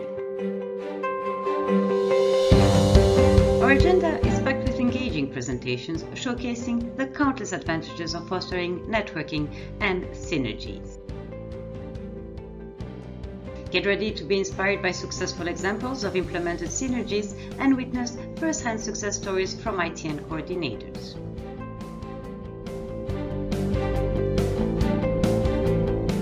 We'll also give you successful examples of synergies with other EU programs, as well as additional opportunities for doctoral network beneficiaries and aspiring doctoral candidates. You will also get insight on the advantages of networking from the project management side. Therefore, don't miss out. Join us tomorrow to experience the potential of networking and synergies, where connections create new possibilities and opportunities. Join us and elevate your coordination game.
I hope you have enjoyed your break. So we will now start the second session of the Q&A. And without any further ado, I will read the first question, which reads that, can you share templates and or examples from different aspects of the reporting process, including the initial ones after the kickoff meetings? Who would like to answer that question?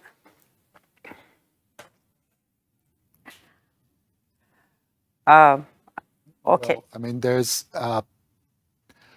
So for the reporting process, there's a part that is structured in the system, so where you have to fill in different tabs, and this is well, pretty straightforward. You have to fill in the information requested, and the template is in the IT system where you would report. So that's one part. That's a continuous reporting system.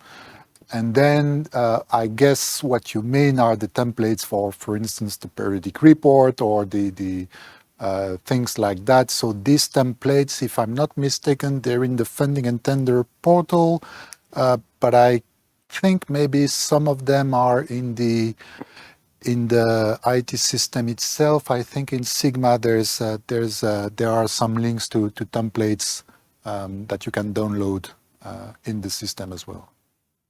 Indeed, there is actually a template for the progress report, which you can download on the Funding and Tenders Opportunities portal. And we will add, when we will actually reply to you in writing, the link to the progress report.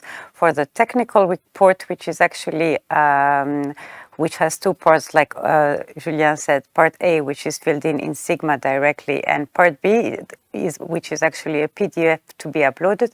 The template is directly available in the reporting modules. And there are no templates, for example, for deliverables. This is up to you to come up with a good format, I would put it that way. Okay, let's move now to the next question. So do beneficiaries report research and finances to the EC or to the coordinator? So actually, okay, yeah, okay. Okay, yes, normally the beneficiary should report research and the research part and all the technical parts in the main technical reports that will be then submitted by the coordinator. For what concerns finance, each beneficiary will have to submit their own individual financial statement directly in the portal. Yes, everything. And if you would like to see how exactly it works, and we will also add this in our written reply, there is a very good step-by-step in the how-to, sorry, it's very difficult to pronounce, also in the funding and tender portals, but we will add all the links so that you can find all the information on how to submit all the different elements during the reporting periods. So I will now take the next question. So how detailed should the track of cost be done? Is there a common template for the recording of costs? So I will take this question. So as you know, in MSCA, what we are using is unit costs.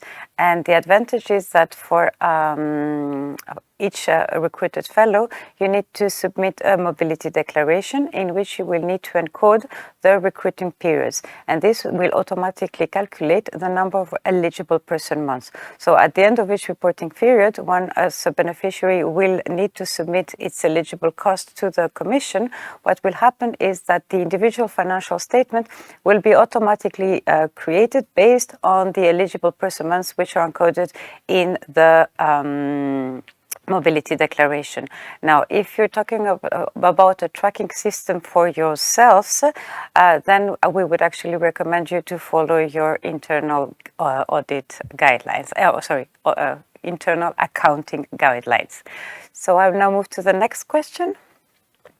So mobility declaration, ask DC, enrollment, yes, no. Obviously, enrollment is mandatory, but a different administrative process than recruitment contract. Has a time delay between recruitment and enrollment due to formal procedures any impact? Yes, okay. I can take this question. Thank you. So obviously we are aware that you need to submit the mobility declaration 20 days after the recruitment of the doctoral candidate, and there may have a delay between the recruitment itself and the enrollment in the PhD program. So what we recommend is to declare what is current status, and then maybe ask your project officer to reopen eventually the mobility declaration once the fellow is enrolled in the PhD. Thank you very much, Audrey. So we'll take the next question. So what is the consequence if the mobility declaration of a researcher is submitted in the portal more than 20 days after the start of the recruitment, and how strictly is this rule interpreted? I can maybe add on this, following the previous question. So in this case, it's always advisable to include and put the actual status. So in case there is a delay between the recruitment and the enrollment in the PhD. But this is about the recruitment. This one, right? Yes, it's yes. actually the Okay, obligation yes. to submit. So for this one, yes, indeed. Yes, you have the obligation to submit the mobility declaration 20 days after the start of the recruitment. We will not check it at day 21, but it's true that this is something that all our project officers will monitor and make sure that all mobility declarations are submitted on time, and especially, for example, there are some checks before the progress report, before the midterm meeting, and you should have everything in place before the first reporting period, since it will have an impact on your individual financial statements as well. Thank you. And if you have any problems actually submitting a mobility declarations for IT reasons, etc., you can also contact us and we will do our best to help you. So we'll now take the next question. So where can I find the documents or templates, such as the Career Development Plan EC template? Thank you. So anybody volunteering?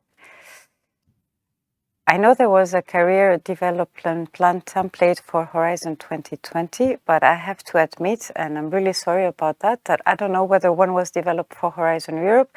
We will definitely check and we will provide you with a written answer regarding that particular template. Apologies for not knowing the reply.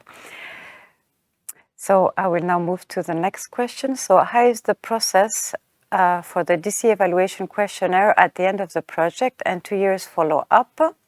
Do they have to be submitted also via Sigma? And are DCs contacted with a request to complete, or is this their responsibilities? So Audrey, I see you. Yes, regarding this question, so as you may have seen also at the beginning of the session, when we talked also about the study on the innovative dimension of ITNs, these evaluation questionnaires are crucial for us also to be able to monitor that all objectives were achieved in the program. So those questionnaires are not available directly in the system in Sigma, but you have the links to these questionnaires normally in the info package for doctoral candidates. We will also provide those links in the written answers. And of course, we very much encourage you to inform all doctoral candidates and to push all of them to fill in those questionnaires. Thank you very much, Audrey. So we'll now take the next question. So in a project that includes employing associated partners with own funding, for example, by UCRI and SERI, what are the rules for the acknowledgement of funding from the EU, for example, on dissemination material? Can logos be presented next to each other? Maybe, Julien, you can take this question. Yes, indeed. Basically, associated partners coming with their own funding in a project, those are networks, so it's not, each individual project is not in isolation from the other. So this is the overall doctoral networks project. So the rules for acknowledgement of funding, we highly encourage you to follow them as well for these parts that are funded by UCRI or SERI. And yes, logos can be presented next to each other. If I'm not mistaken, the rule says that the prominence of the logos should be comparable. So the European Union emblem shouldn't be smaller than the other logos, basically.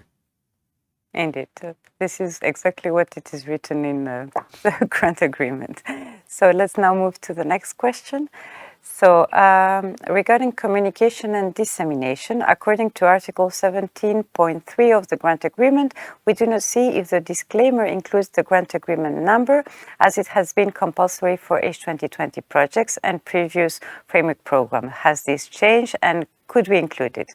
So indeed, there is no longer an obligation to add the grant agreement number, the acronym and the call, but we highly recommend you to do so because it's a very good practice. It's also very good for your project. It will also increase its impact, its communication impact. So definitely, please do include it. And actually, the article just says that you need to acknowledge EU funding, but it's very good if you go beyond. So I will now take the next question. So what is the process for adding an additional associated partner? How long will it take, and what is the best time point to do so? I suppose the new associated partner also has to bring a letter of intent or organizational description. So any volunteer, Audrey? Yes, thank you. So regarding the addition of any additional associated partner, you should first contact your project officer, since it should be discussed and agreed with the project officer prior you add the associated partner. Usually it's quite a straightforward procedure. Normally, for the time being, we are a bit in a transition phase, let's say. So the addition of an associated partner can be done via formal notification. And then once we have the technicalities fully available, you will be able also to add them in the system following an official amendment process. So for this, of course, you will need a letter of commitment for those new associated partners, and in this letter of commitment, they should also describe their role and their involvement within the project. And of course, if it has an impact on the description of action, you will also need to adjust and amend the description of action. Thank you very much, Audrey. So the next question is a practical question. So once a researcher declaration is submitted, it isn't possible to do an update because it's not possible to indicate that the DC is entitled to the family allowance when he/she marries during the project. Well, Julien, I yes. could take this one. Yes. It is possible to do an update on the researcher's declaration. But then you have to ask your project officer to reopen the researcher's declaration for you, and then you can resubmit this researcher's declaration. Indeed. And what you should also bear in mind, like Audrey said in the beginning of this session, that under DN, under Doctoral Networks, Horizon Europe, actually the status of the family can change during the course of the fellowship. And of course, it would be important in case a fellow acquires family that the mobility declaration is updated when needed. So we'll now take the next question. So if an associated partner has a minor role, for example, hosting party, does he have to sign the consortium agreement, or is this a secondment agreement sufficient?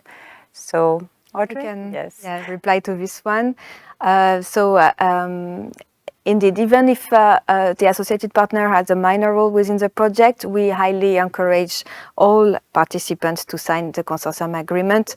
It's always advisable that everyone sign it. Of course, you can decide also to only sign a partnership agreement. This would be also okay, but it is encouraged that all participants in the project sign this consortium agreement. Thank you very much, Audrey. I will now wait for the next question to appear, and here it is. So, referring to what's new, no letter of commitment needed for new associated partners to be added. So this seems not to be the case in the amendment processing. One AP terminated, one AP added as replacement. So since you have already answered the first question on the letter of commitments, Audrey, maybe you can take this one? Yes. So regarding the associated partners to be added, we still need a letter of commitment for. We still need, yeah? No, okay, sorry, my mistake. Yeah. So yes, contrary to what I said, for any new associated partner, we do not require anymore the letters of commitment, but still you may need to define and clarify the roles they will have within the project, which may affect the description of action if it's applicable. Yes, thank you. And yes, and sorry also for the confusion. It's true that it's something new which has been implemented, and what is also new under doctoral networks is that the associated partners also appeared in Part A in Sigma. So this means that when they are added or removed, normally we should do an amendment. And I just wanted to reassure you that because we know that there are many changes in a consortium during the duration of the project, we can also regroup all the changes in one amendment at a later stage of the project. And what is important is that at the end of the project, before the end of the projects, all the associated partners are correctly encoded in the system. So I will now move to the next question. So are PhD students that are not a part of the project allowed to attend the training schools? So maybe Julien, you can take this question. Yes. Yes, I can take this one. So the short answer is yes. If you organize training schools, summer schools, workshops, it is possible to have PhD students from outside the network attending this training. Yes. Okay, thank you, Julien.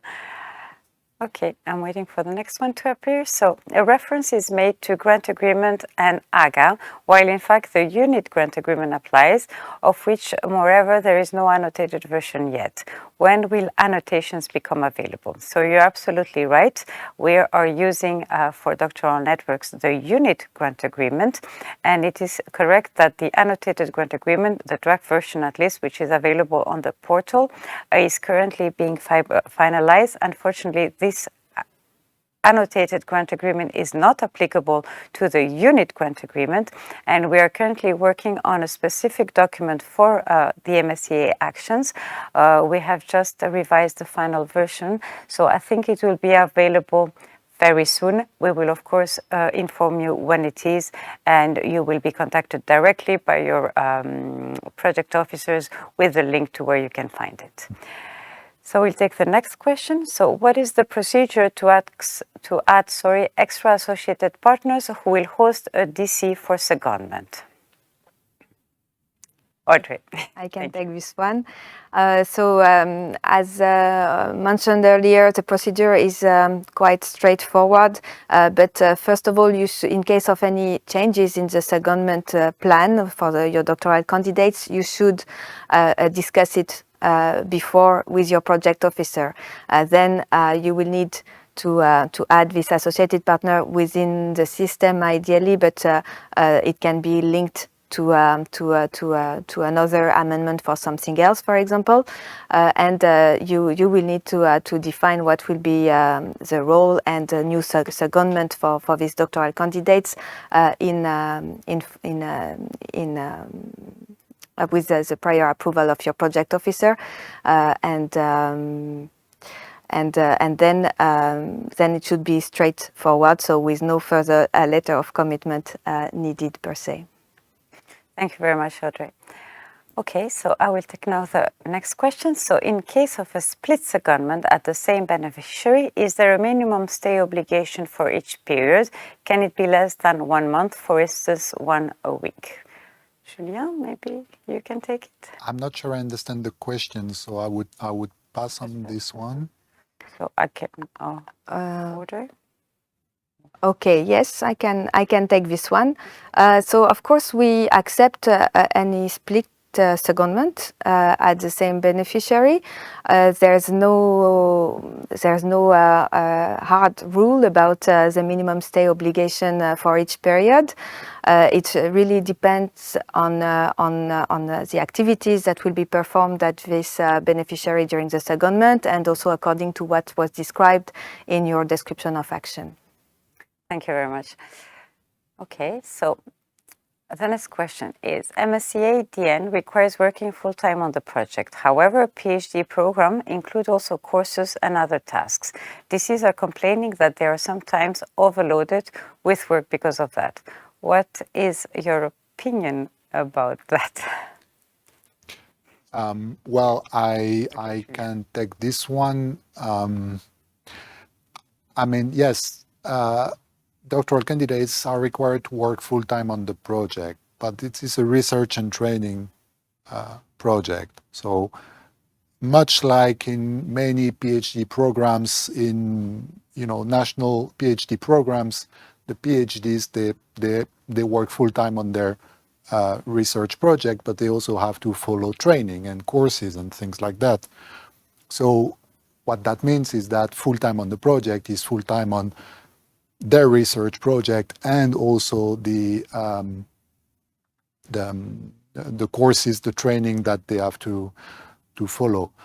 In the same way that researchers sometimes, I mean, they work full-time and they're paid full-time for their research work, but sometimes they go on training and they're still full-time on their research, and over a few hours, few days, few weeks, they go on training, and it's not, they don't take vacation on that. They're still paid with their salary to do that. It's the same thing here. So I'm not sure I replied to, this is what you were asking.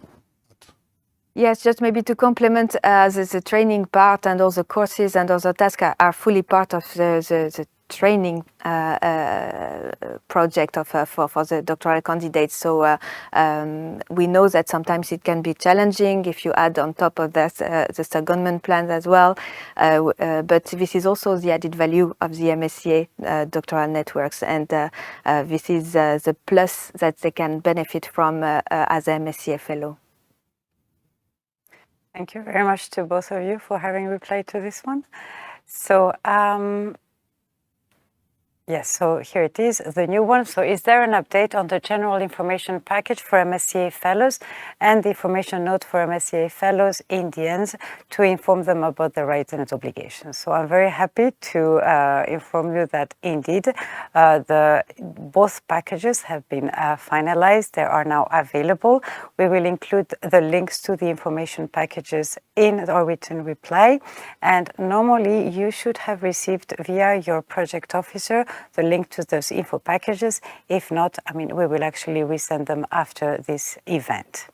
So let's move now to the next question. So are there any guidelines about this is language proficiency? So Audrey, I can try to reply to this one. I'm not sure we have any guidelines about specific DC language proficiency. However, you can always use part of the research and training cost category to cover some language courses for doctoral candidates who would need to improve in a certain language, especially when they settle in a new country where they don't know the language. So this is something that can be organized using also part of the EU project budget. Thank you, Audrey. Okay, so the next question is, will a MSCA Fellowship Certificate confirming the fellow's involvement in the doctoral network projects be made available by the REA, as was the case for fellows requesting proof of their participation in Horizon 2020 MSCA projects? And the answer, the very simple answer is yes, actually, an MSCA Fellowship Certificate will be available, of course. So I will take now the next question. So what happens if the scientific coordinator, who is an assistant professor, goes on maternity leave? Who would replace them? So any volunteer for this one? Audrey, thank you. Yes, so in case the scientific coordinator has to go on leave, not necessarily maternity leave, but for any other situation, it's good to always inform your project officer of this kind of situations, so that you can also discuss with the project officer how to find a replacement during this period. In general, we also very much encourage you to have to define co-supervisors as well during the full project implementation for each doctoral candidates. So in case it was not foreseen already in the description of action, you could eventually discuss a possibility to have another co-supervisor during this period. Thank you very much. Okay, so the next question is, what is meant with the start of recruitment when talking about the mobility declaration? I thought the declaration is to be submitted within 20 days of the start of the researcher's assignment and not of the recruitment start. Well, Julien, okay. I can take this one. Yes, the start of recruitment doesn't mean the start of the recruitment process. It means the start of the contract of each fellow. So yes, the declaration needs to be submitted within 20 days of the start date of the fellow's contract, and not the start of recruitment, because obviously the recruitment process usually is quite lengthy and, well, typically lasts more than 20 days. So you would be in trouble with abiding to the rules in this case. Okay. Thank you, Julien. So let's move on to the next question. So the funding acknowledgement statement is quite long and some editors do not accept it for the publications. Is it possible to reduce it or provide a link to the full statement? I would say that it's a bit of a tricky question because we're not in the place of some editors. I would say that maybe you can actually suggest that they diminish the font. I'm not sure that providing a link to the full statement is the best solution.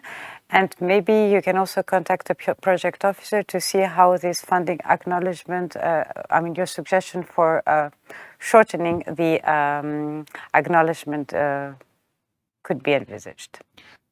And yes. Well, I have to say I was not aware of such issues with editors.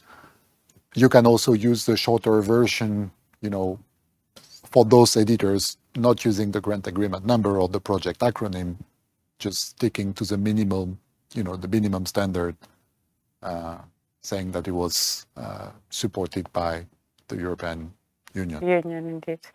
Yes, and hopefully this is not too long.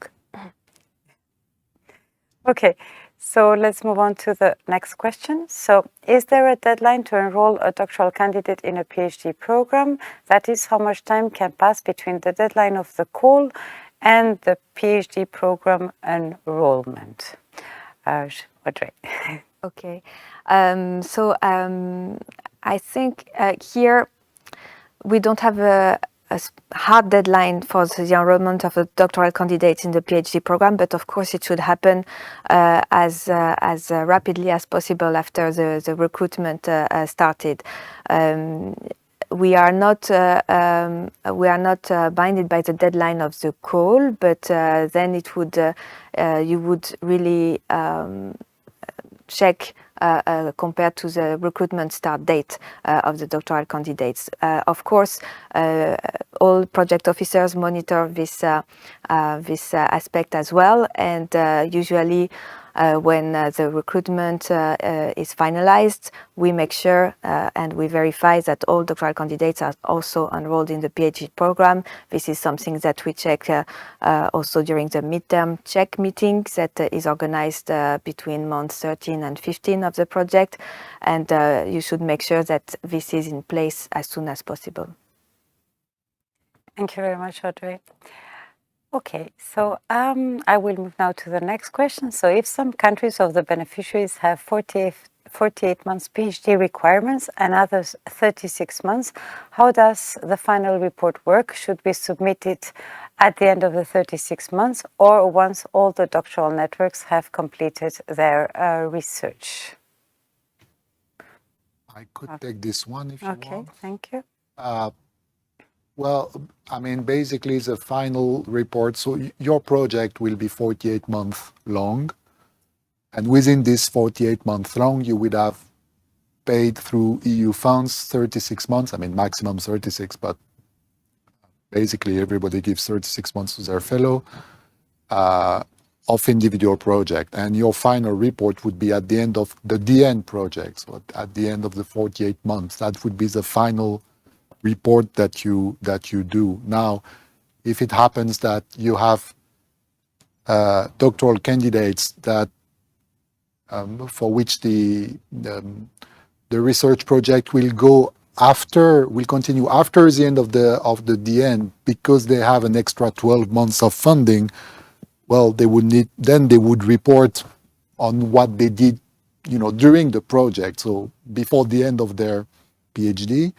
And if some finish their PhD 3 months before the end of the project, that would be after. So it's decoupled, actually. It's really, they are the individual project, but there's the Doctoral Networks project. And the final report of this network is at month 48. Indeed, thank you very much, Julien.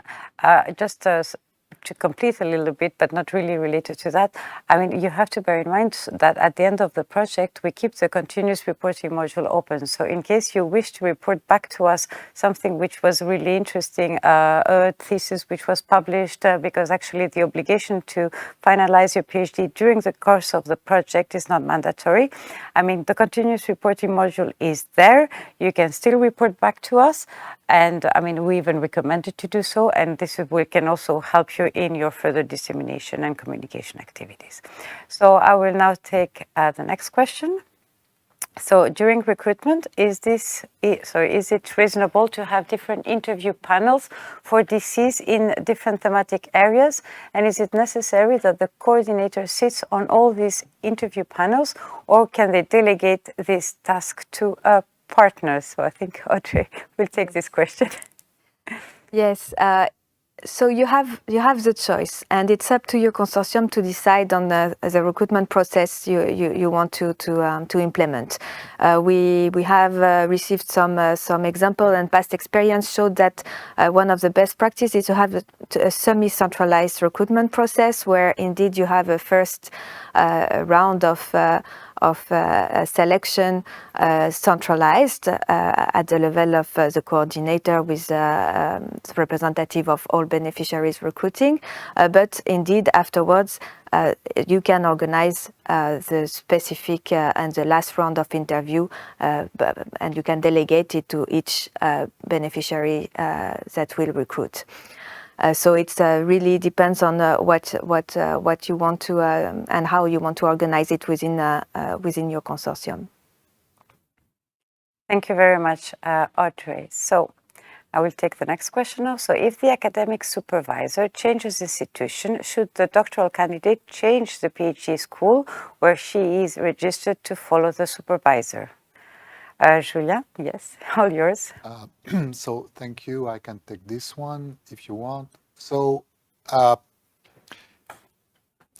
basically, every situation is different, and you would need to discuss that with your project officer, because on one hand, the doctoral candidate following the supervisor to a new place is disruptive for the fellow, because, I mean, for many reasons. Changes of lab, changes of working environment, maybe some of the instrumentation is different. On the other hand, it could also be disruptive for the fellow to stay in the institution and change the supervisor within the institution. So you would need to discuss that with the project officer to see what is the best for the fellow and for the project.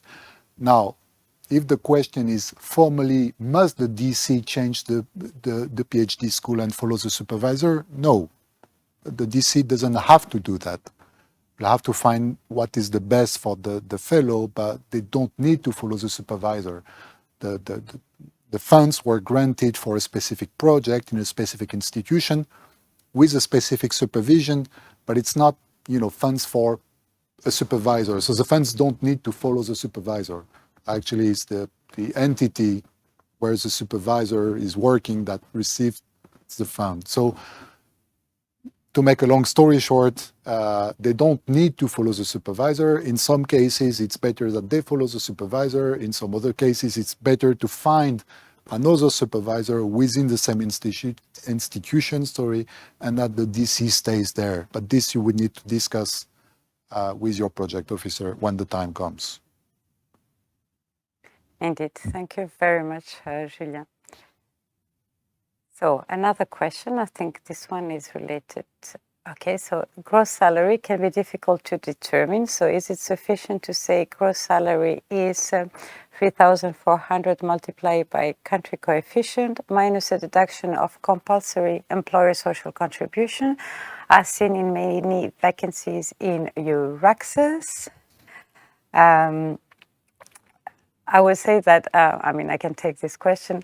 It is mandatory for DN 2022 to actually advertise in the vacancy notice also the gross salary. And we understand that it might be difficult in the beginning to determine what will be the gross salary. So we would really recommend you that you contact your HR department. You see with them what this gross salary will be, minus, of course, the compulsory employer's social contribution deduction, and that is this amount that is actually published in the vacancy notice. So next question. So it's concerning ID. So a DN ID with 4 academic beneficiaries and a 6 industrial beneficiary, I suppose. What is the best practice? To offer one single contract for DC with academic beneficiary as they will grant the PhD, or 2 separate contracts, one with academic and one with ID partner? So, Audrey? Yes, thank you. So normally for the call 2022 for industrial doctorates, the rules are more flexible in terms of the recruitment options that you can offer to the doctoral candidates in case of industrial doctorates.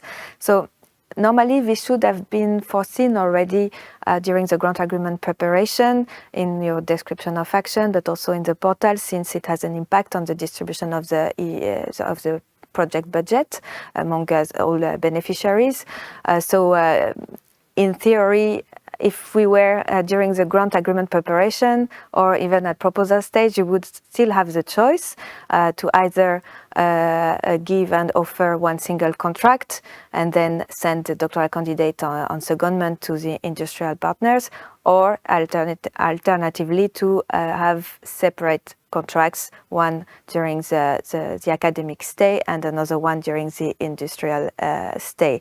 But this should normally be finalized already, and it should be described in your description of action. So in case now you would like to make some changes, you need to contact your project officer, because this will have an impact on the budget as well.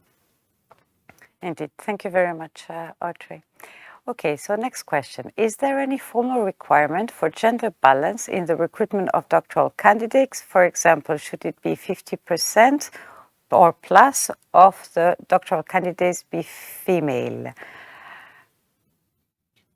I can take this one if Thank you, Julien.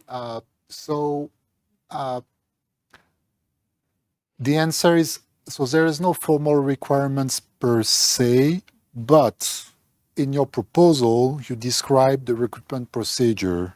And in this recruitment procedure, you explain how you would try to reach gender balance when you recruit the DC. So whatever procedure you've put, and this was evaluated under implementation in your proposal. So you have to stick with what you said in your proposal. So if in your proposal you said that you would aim at 50% of female doctoral candidates, then you have to do it. If you said something different, then you can do something different. But the requirement is basically the promise that you've stated in your proposal. Thank you, Julien. Okay, let's move now to the next question. Can the management or research training and networking costs be used to cover the travel of the fellow for the in-person interview, or should it be covered by the institution? Okay, I can take this question. So I suppose it's the in-person interview, the first one. I mean, we would actually recommend you to use the institutional cost to cover this in-person interview. I mean, the use of the institutional cost, the management cost, really falls under your responsibility, and we will not verify how you have used them. But it would be indeed nice to actually cover the cost for this in-person interview. So we now move to the next question. What happens if a mobility declaration has not been submitted within the 20 days after recruitment? Is it still possible to correct this until submission of the periodic report? So I think we have more or less already answered that question. So indeed, you have an obligation to submit it within 20 days. If it's not possible to submit it, please do it as soon as possible, and definitely before the reporting period, because otherwise we won't be able to reimburse you any eligible cost. Also remember that in case you cannot submit it, contact your project officer and see whether we can actually help. So I will now take the next question. So there is a progress report due at month 12. When will the finalized template be available? So I think we have more or less covered already that. So the template is ready. You can download it from the participant portal, and we will add the link in our written reply. I think in Sigma as well. No, unfortunately, it's true that under Horizon 2020, the template was available in Sigma directly, but because of the new rules, it's no longer possible. So that's why you have to go to the participant portal. Yes. Okay, so is changing of the time of planned events deliverables possible? How large problem does it represent? I can take this one. Okay. So, of course, you have defined a specific timing for all your planned events and deliverables in your description of action. It was also evaluated as such. So, in general, you should try to stick as much as possible to this timing. But we also know that things can evolve during the project implementation, and you can face some further issues. So what we advise is to contact your project officers in case there is something to discuss and a potential change to discuss. You can also agree with your project officer to slightly adjust the timing of some deliverables without formally amending the grant agreement. So this can be agreed directly with your project officer. Of course, if it implies some more drastic changes, you will need to discuss an official amendment with your project officer. Thank you very much, Audrey. Okay, so here's the next question. So can the coordinator submit the mobility declarations on behalf of the beneficiaries?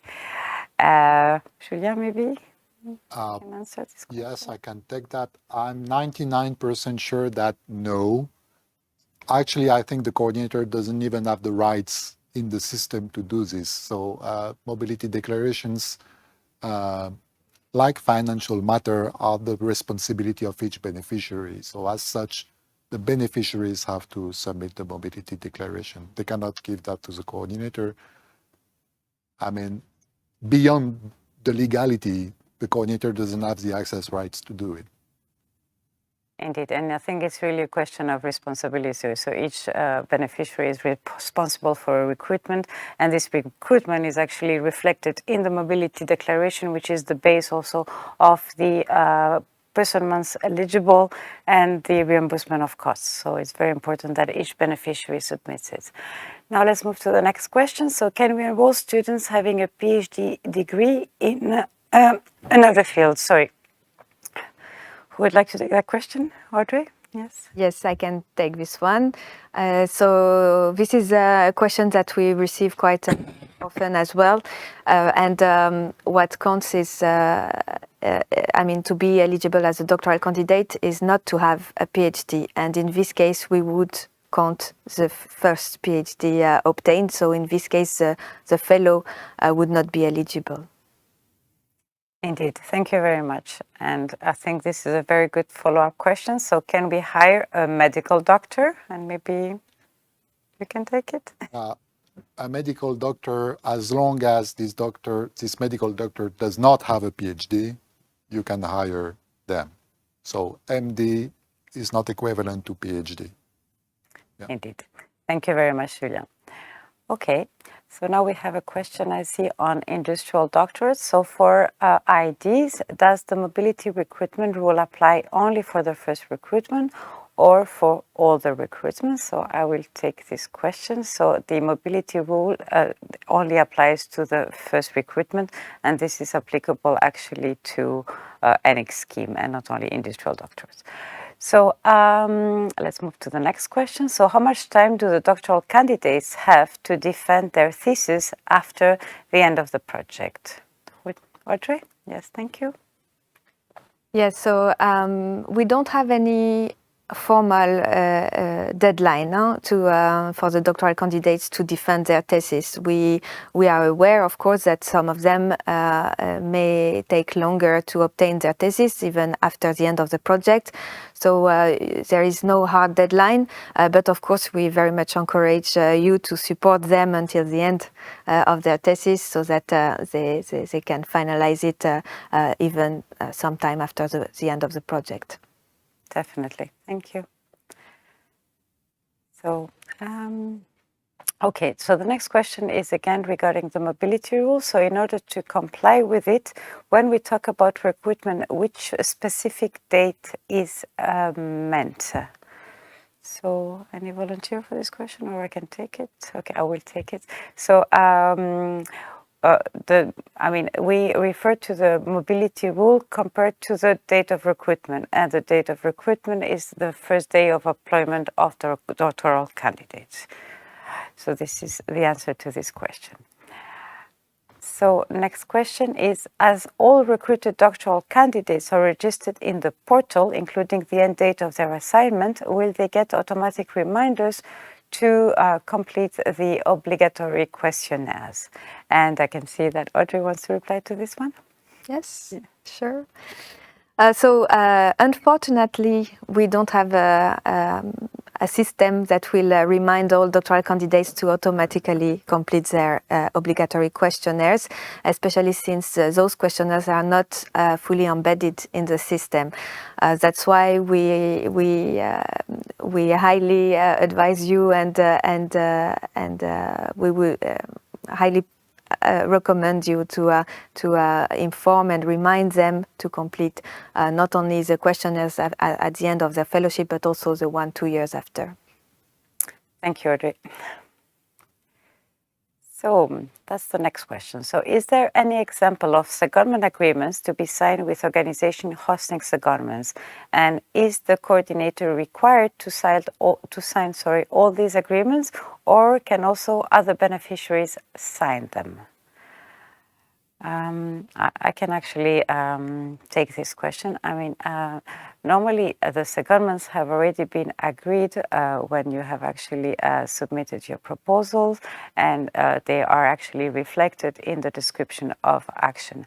Now, it is true that there are logistical arrangements which need to take place. For example, who will cover the cost of the secondments, etc. And those, as we said before, need to be defined in the consortium agreement.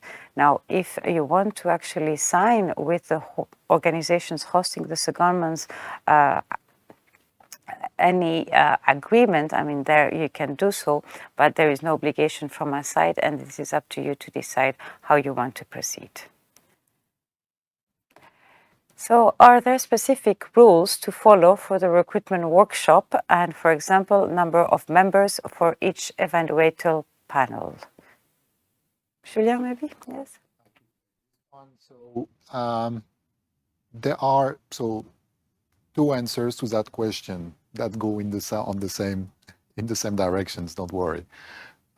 So first off, you need to follow the process that you promised in the proposal. I know I sound like a broken record, but that's the rule when you're granted your grant agreement.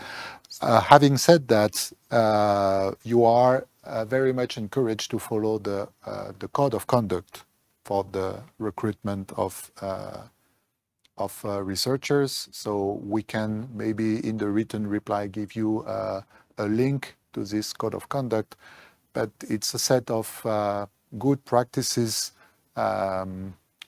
for organizing recruitments, and the fact to have a wider number of members for each panel, those are in the set of guidelines. So we can put the link to the written reply. Indeed, and I think we have a follow-up question, which is really actually very good. So how do we provide evidence that the researchers were informed about the European Charter for Researchers and the Code of Conduct for the recruitment of researchers? Maybe you would like to follow that, or? Well, yes, I can follow that. Basically, I mean, how can you provide evidence? Usually what we see is that, for instance, when you do your first meeting with all your fellows, the fact that in your presentations you mention that and you put the link to that is enough to show that you informed your fellows about that. Now, what kind of other evidence you could provide?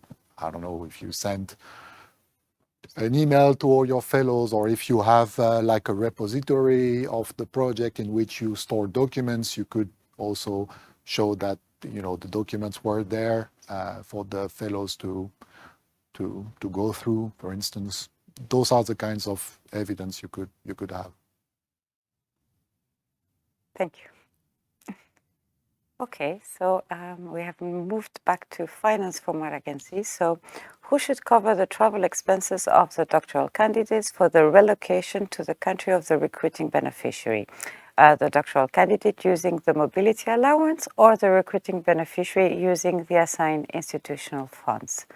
So I can actually answer these questions. For the particular case of the first move of the fellow from his country of origin or the country of residence to the country of the recruiting beneficiary, it is actually the fellow who should actually cover those costs using the mobility allowance, which is actually used for the personal cost of the fellow. Now, the institutional costs should only be used for covering all the costs which are professional, so secondment costs, tuition fees, visa costs, etc. So I hope I will, yes, let's move to the next one.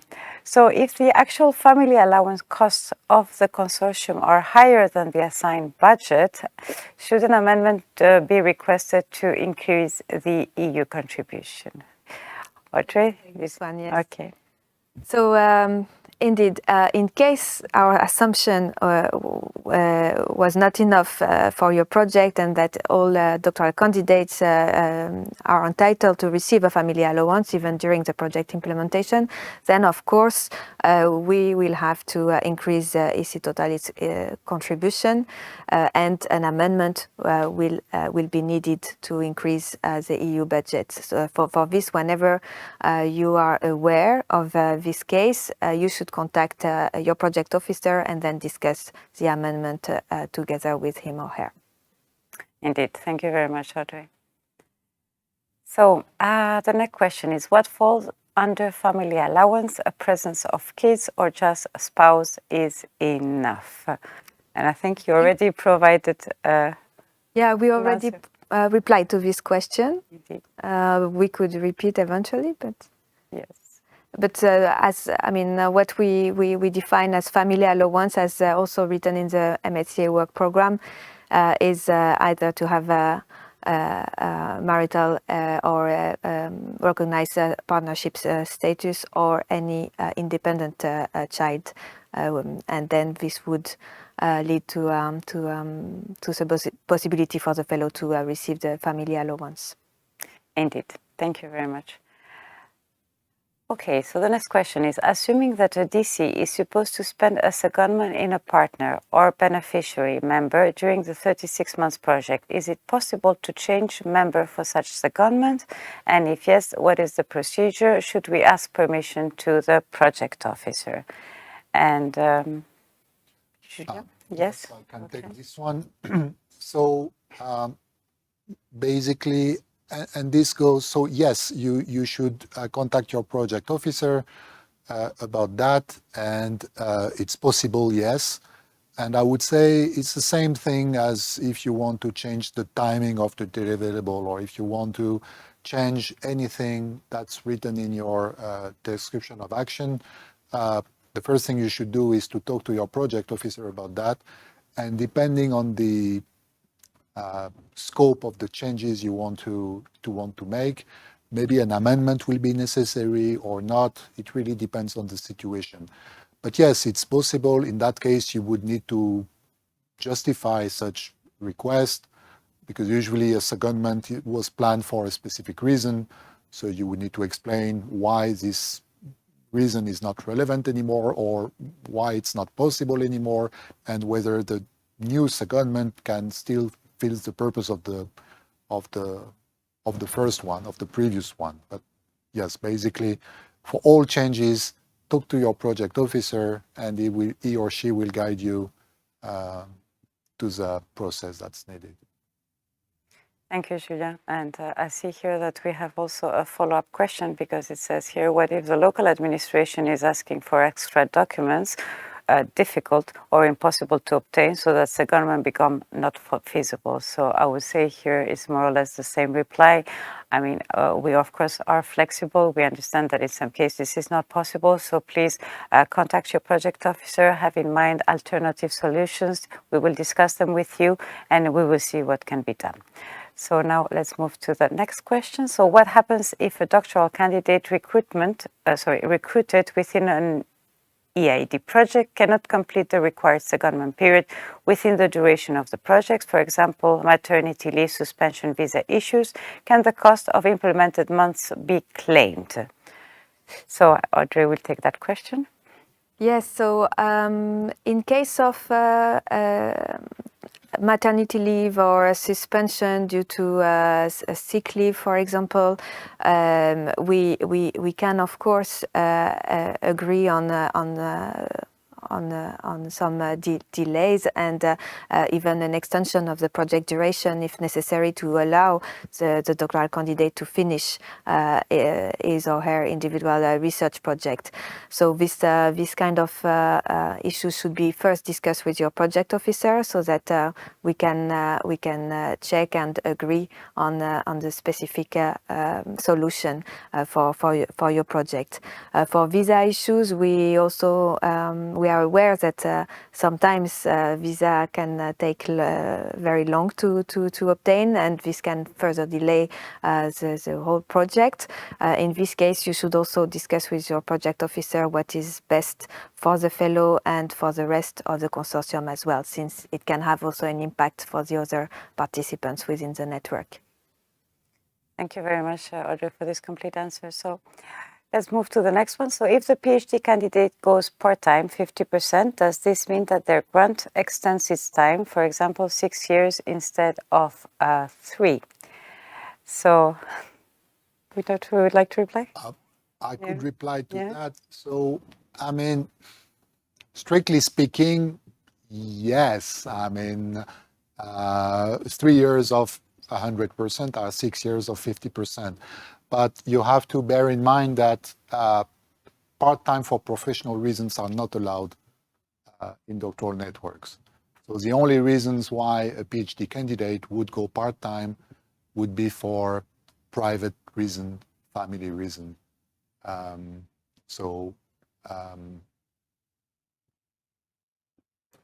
mean, most of the time this would not encompass, I mean, hopefully for the fellow, that would not be for the full duration of their 36 months. So it would be very, very rare that these 36 months would be turned over 6 years.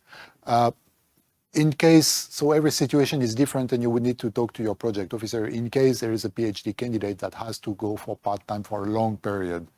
Because as I said before, these doctoral networks are, as the name suggests, they are a network. So the impact of one project doesn't have an impact on the PhD candidate, him or herself, but also on the other PhD candidates, because there is some form of interactions between the different projects. So in that case, you would need to discuss also what are the consequences for the project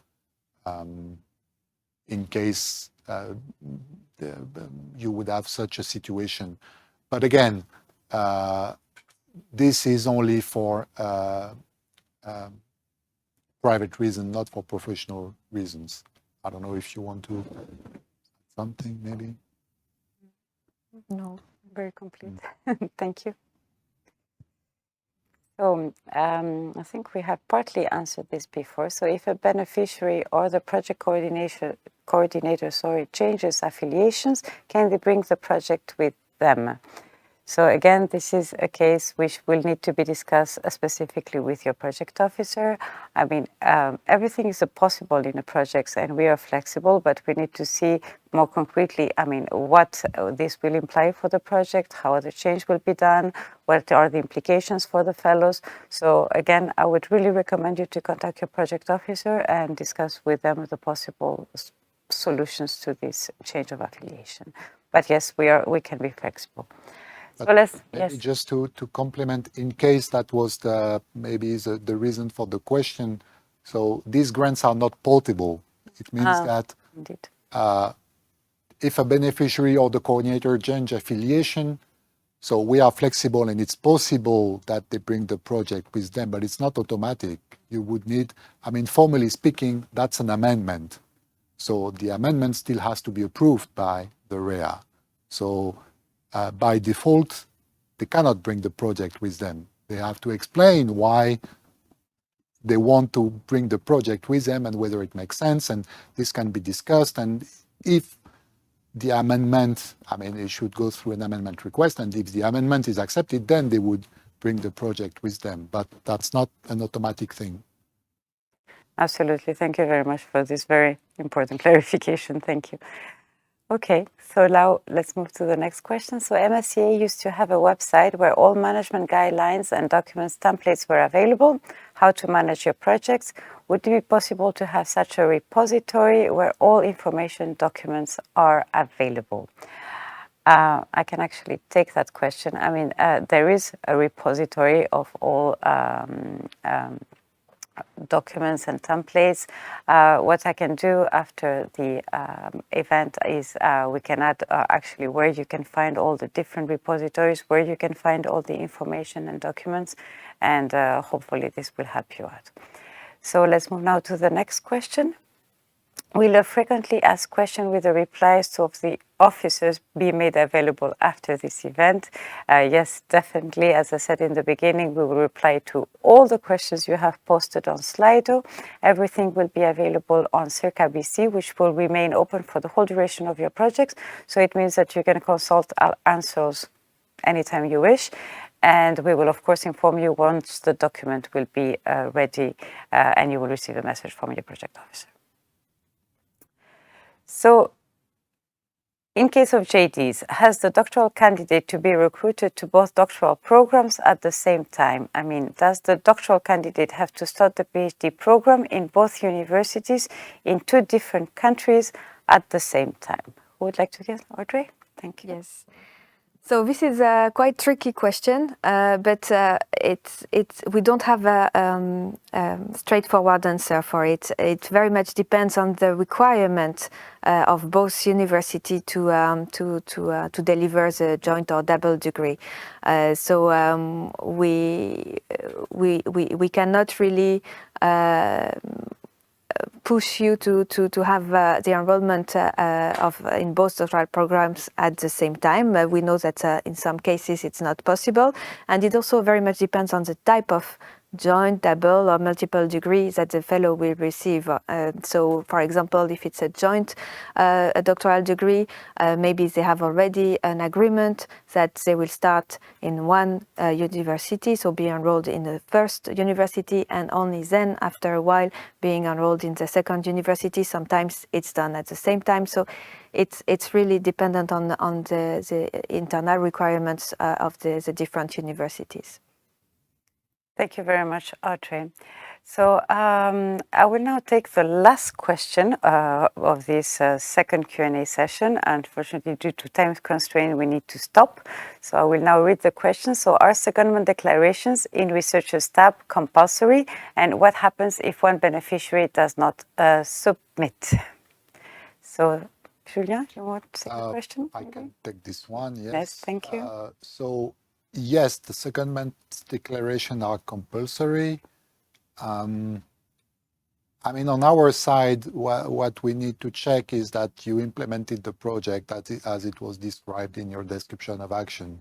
So secondments are part of the project that you described, and we have to check whether you implemented the secondments that you said you would.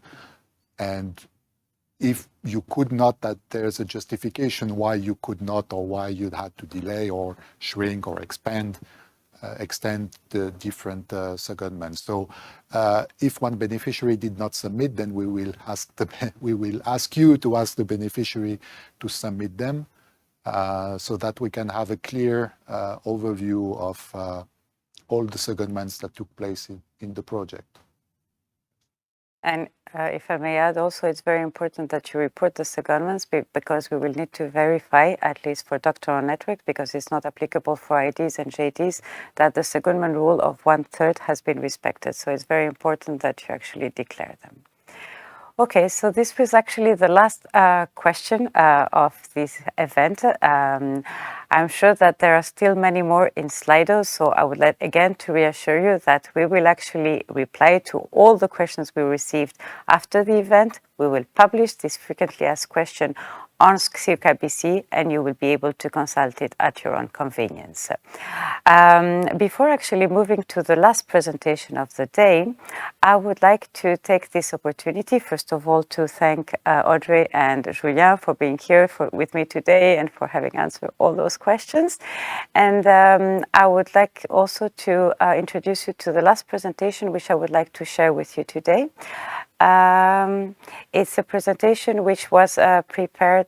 Sorry, I think I forgot to mention something. Yes, I would like to take first the opportunity to mention that we have also launched a satisfaction survey in Slido, and you can find it in a specific room we have created for that purpose. The room is called a survey. So please take a few minutes of your time to actually reply to the questions we have posted. It will really help us, your feedback and your suggestion will really help us to actually better shape those future events in the future. And now I would like to present you with the last presentation I wanted to share with you. So as you know, in Horizon Europe, MSCA has introduced its Green Charter. And Robin Gadbleu, who is a policy officer in DG EAC, has prepared a presentation which outlines the guiding principles of this MSCA Green Charter, and we normally would help you actually introduce sustainability in the way you manage your projects. I'm afraid that Robin could not be here with us today, so the presentation will be pre-recorded, but we nevertheless hope that you will find it useful. So here it is. Hello, my name is Robin Gadbleu. I'm a policy officer at the European Commission within the unit in charge of the Marie Sklodowska-Curie actions. This is an introduction to the MSCA Green Charter. The MSCA Green Charter contains guiding principles for the adoption of sustainable practices in the management of research and projects funded by the Marie Sklodowska-Curie actions. In this short presentation, I will introduce the Green Charter and point to resources you could use to integrate sustainability in the way you conduct your projects. But first, I would like to give you some context. The MSCA Green Charter is one of the ways in which the MSCA contributes to the objectives of the European Union regarding sustainability and the green transition of our societies. The Charter takes its roots in the European Green Deal, which has been one of the top priorities of the current Commission. And the ultimate goal of the European Green Deal is for Europe to become a climate-neutral continent before 2050. It includes ambitious objectives for the reduction of gas emissions, but it was also concerned with the changes that come with the green transition. For instance, regarding the creation of green jobs, making sure that the transition is fair and leaves no one behind, or protecting citizens against environment-related risks.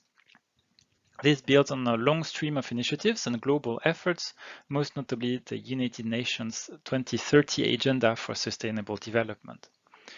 It is clear that to reach such objectives, the green transition will have to happen in a number of sectors and tackle several dimensions at the same time. And in the sector of research and higher education, we are taking our share of responsibility towards sustainability. So there are two main ways in which the MSCA contributes to the green objectives of the EU. The first way is by supporting projects which directly or indirectly contribute to these objectives as regard their contents, so in any field or any topic. As you know, we are a bottom-up program, so we are not mandating researchers and institutions to work on green topics, but when researchers or institutions in excellent projects choose to deal with green topics, we try to see how to help them achieve a greater impact.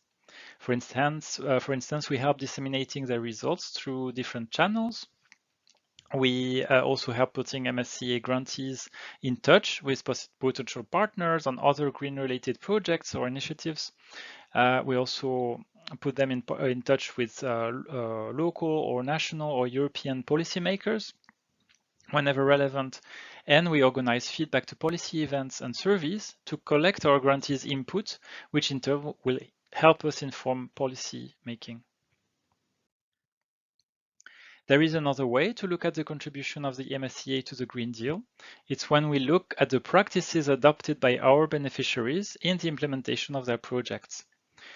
In research and higher education, as in any other sectors, there are practices which may contribute to causing environmental harm, and there are ways also to mitigate this harm, actions which can be taken or systems that can be put in place to contribute to the green transition. So this is what the MSCA Green Charter is about. Now I will say a few words about the Charter, and then I will talk briefly about initiatives we took to support the implementation of the Charter. Here are a few principles addressed to researchers in the Charter. There are also principles addressed to institutions and consortia. And of course, there are overlaps because thematically there are some things that are required from researchers that can also apply to institutions and consortia, but with little tweaks. One of the core principles, I would say, is the requirement to mainstream sustainability and environmental considerations in all relevant aspects of the project implementation, including teaching and learning. Basically, it just means to think in the design phase, implementation phase, and so on, to think about what can be done more sustainably and what is the impact of the project and how it can be adapted in line with the green transition. There are other principles such as the prevention or minimization of waste and harmful substances, to prioritize low carbon forms of transportation, to employ teleconferencing tools, and so on and so forth. You have the whole list in the Charter itself. For institutions, principles include the following: to provide support and guidance to MSCA researchers and seconded staff in monitoring and minimizing the environmental impact of their respective research activities, to encourage the use of teleconferencing and hybrid conferencing in those cases where physical presence is not strictly necessary, and to provide training to researchers. Also to support the use of the most sustainable and low carbon forms of transportation possible for all aspects of project implementation, or also to promote green purchasing for all project-related materials and the use of sustainable alternatives to single-use plastics and consumable items. You can find all these principles and more in the MSCA Green Charter itself, which can be found on the MSCA website. Now, please note that the MSCA funded projects are not bound by the charter. It's not a binding document, but all beneficiaries are encouraged to address these principles. So, however, it's not always easy to know what to do to adhere to the principles of the charter in practice. That's why we collected resources in a guidance document, which you can find also on our website. It covers a wide range of issues and offers useful tools, for instance, for the calculation of your environmental footprint, good practices for the greening of events, of trips, green public procurement, how to adhere to the EU Climate Pact, and so on and so forth. In the guidance document, you will also find practical examples on good practices coming from universities and relevant international associations, as well as institutional green practices recommended by the UN and other organizations.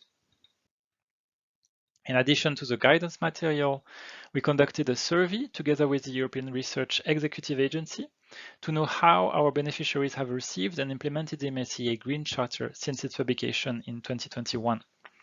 According to the survey, less than half of MSCA grantees of the 2021 cohort are aware of the Green Charter, whereas 61% work in institutions with a green policy in place.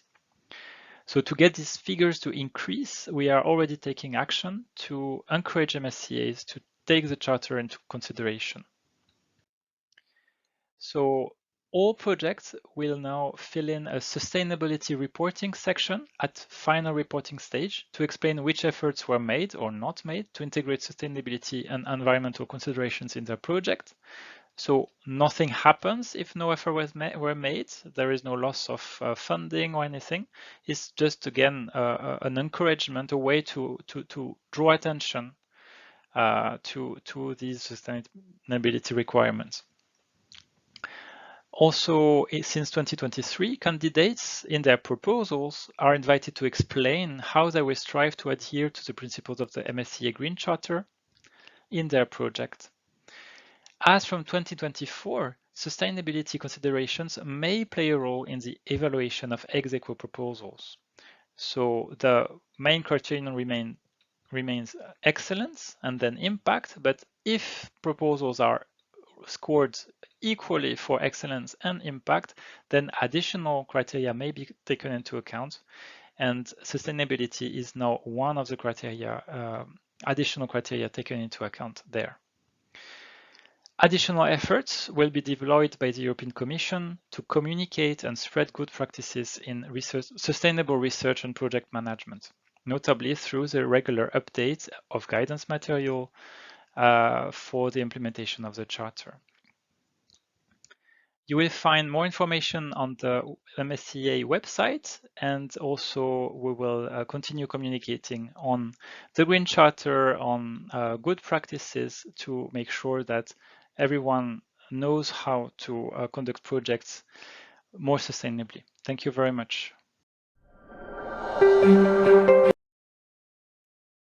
So thank you very much.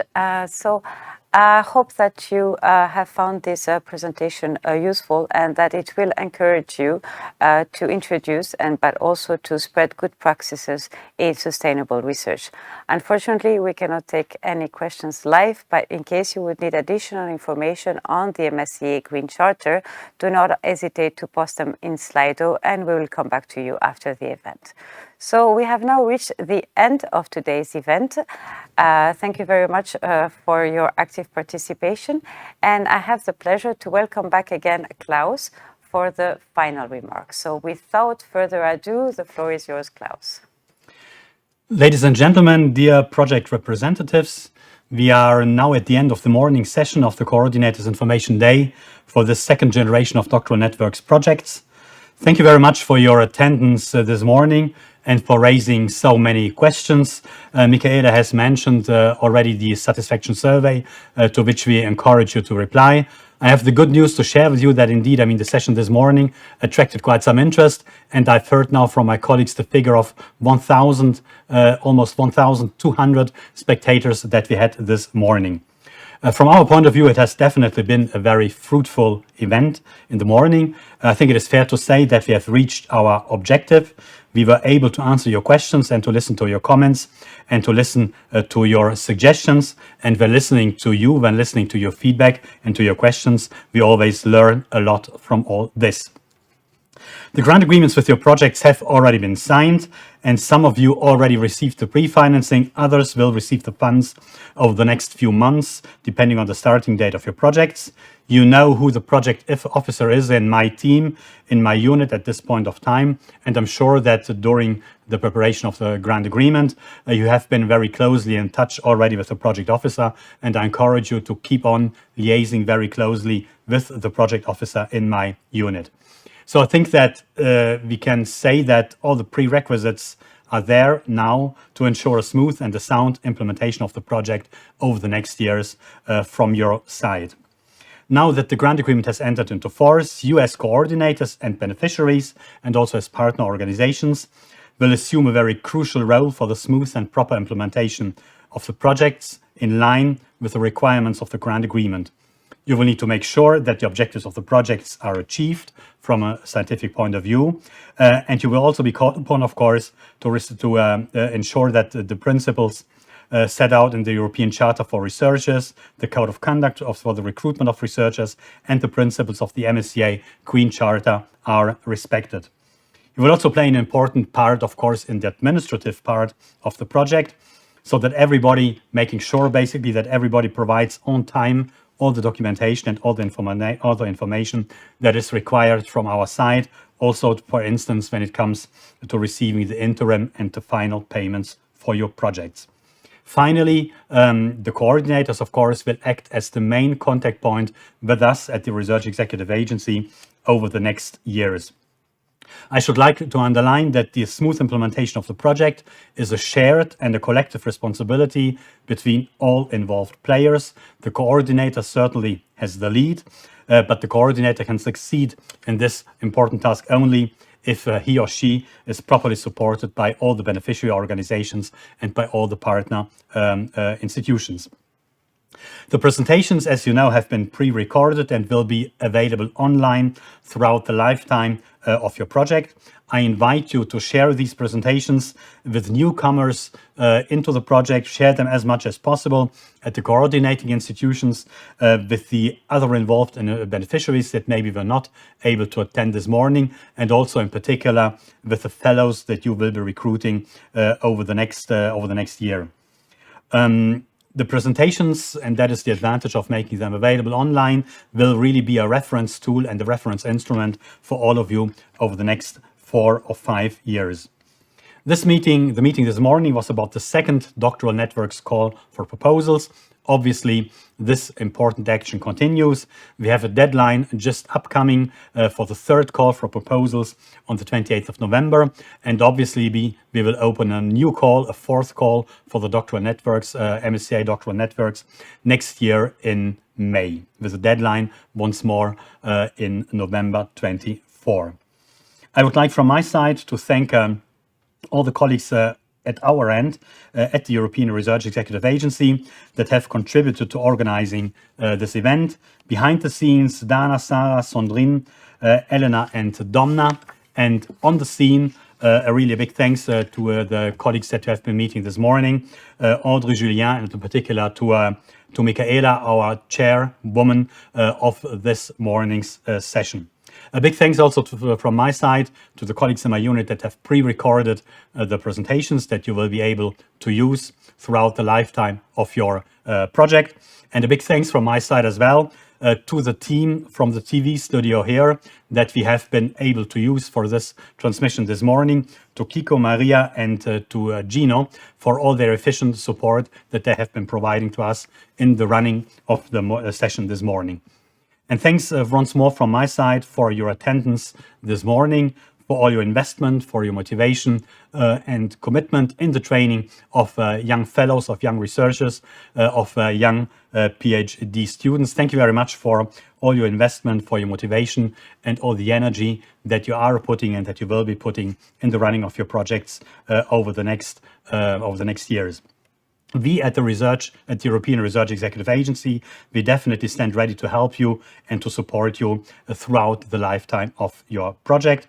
I should like to wish you best of luck with the implementation of your project and best of luck with the management of all the things that will come your way over the next 4 or 5 years. And I will now hand back the floor to Michaela, who has some additional news to share with you. Thank you very much, Klaus. So yes, indeed, I have 2-3 points to add. So the first one is just to remind you again to take part, please, in the satisfaction survey. I mean, your feedback and your suggestions will really help us, and we really count on you. So thank you for taking a few minutes.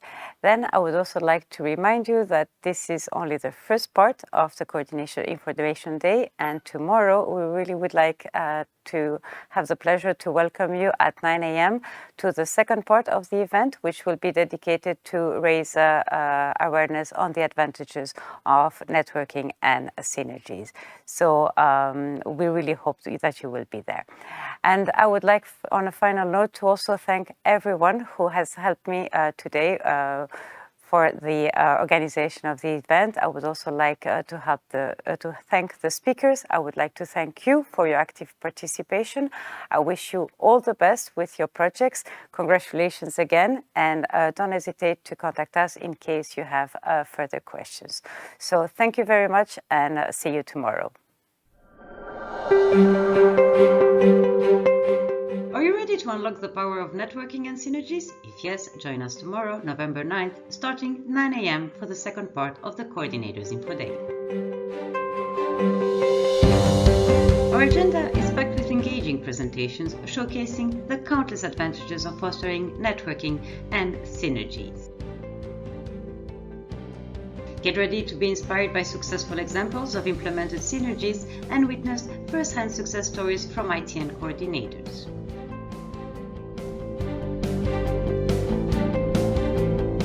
We'll also give you successful examples of synergies with other EU programs, as well as additional opportunities for doctoral network beneficiaries and aspiring doctoral candidates. You will also get insight on the advantages of networking from the project management side.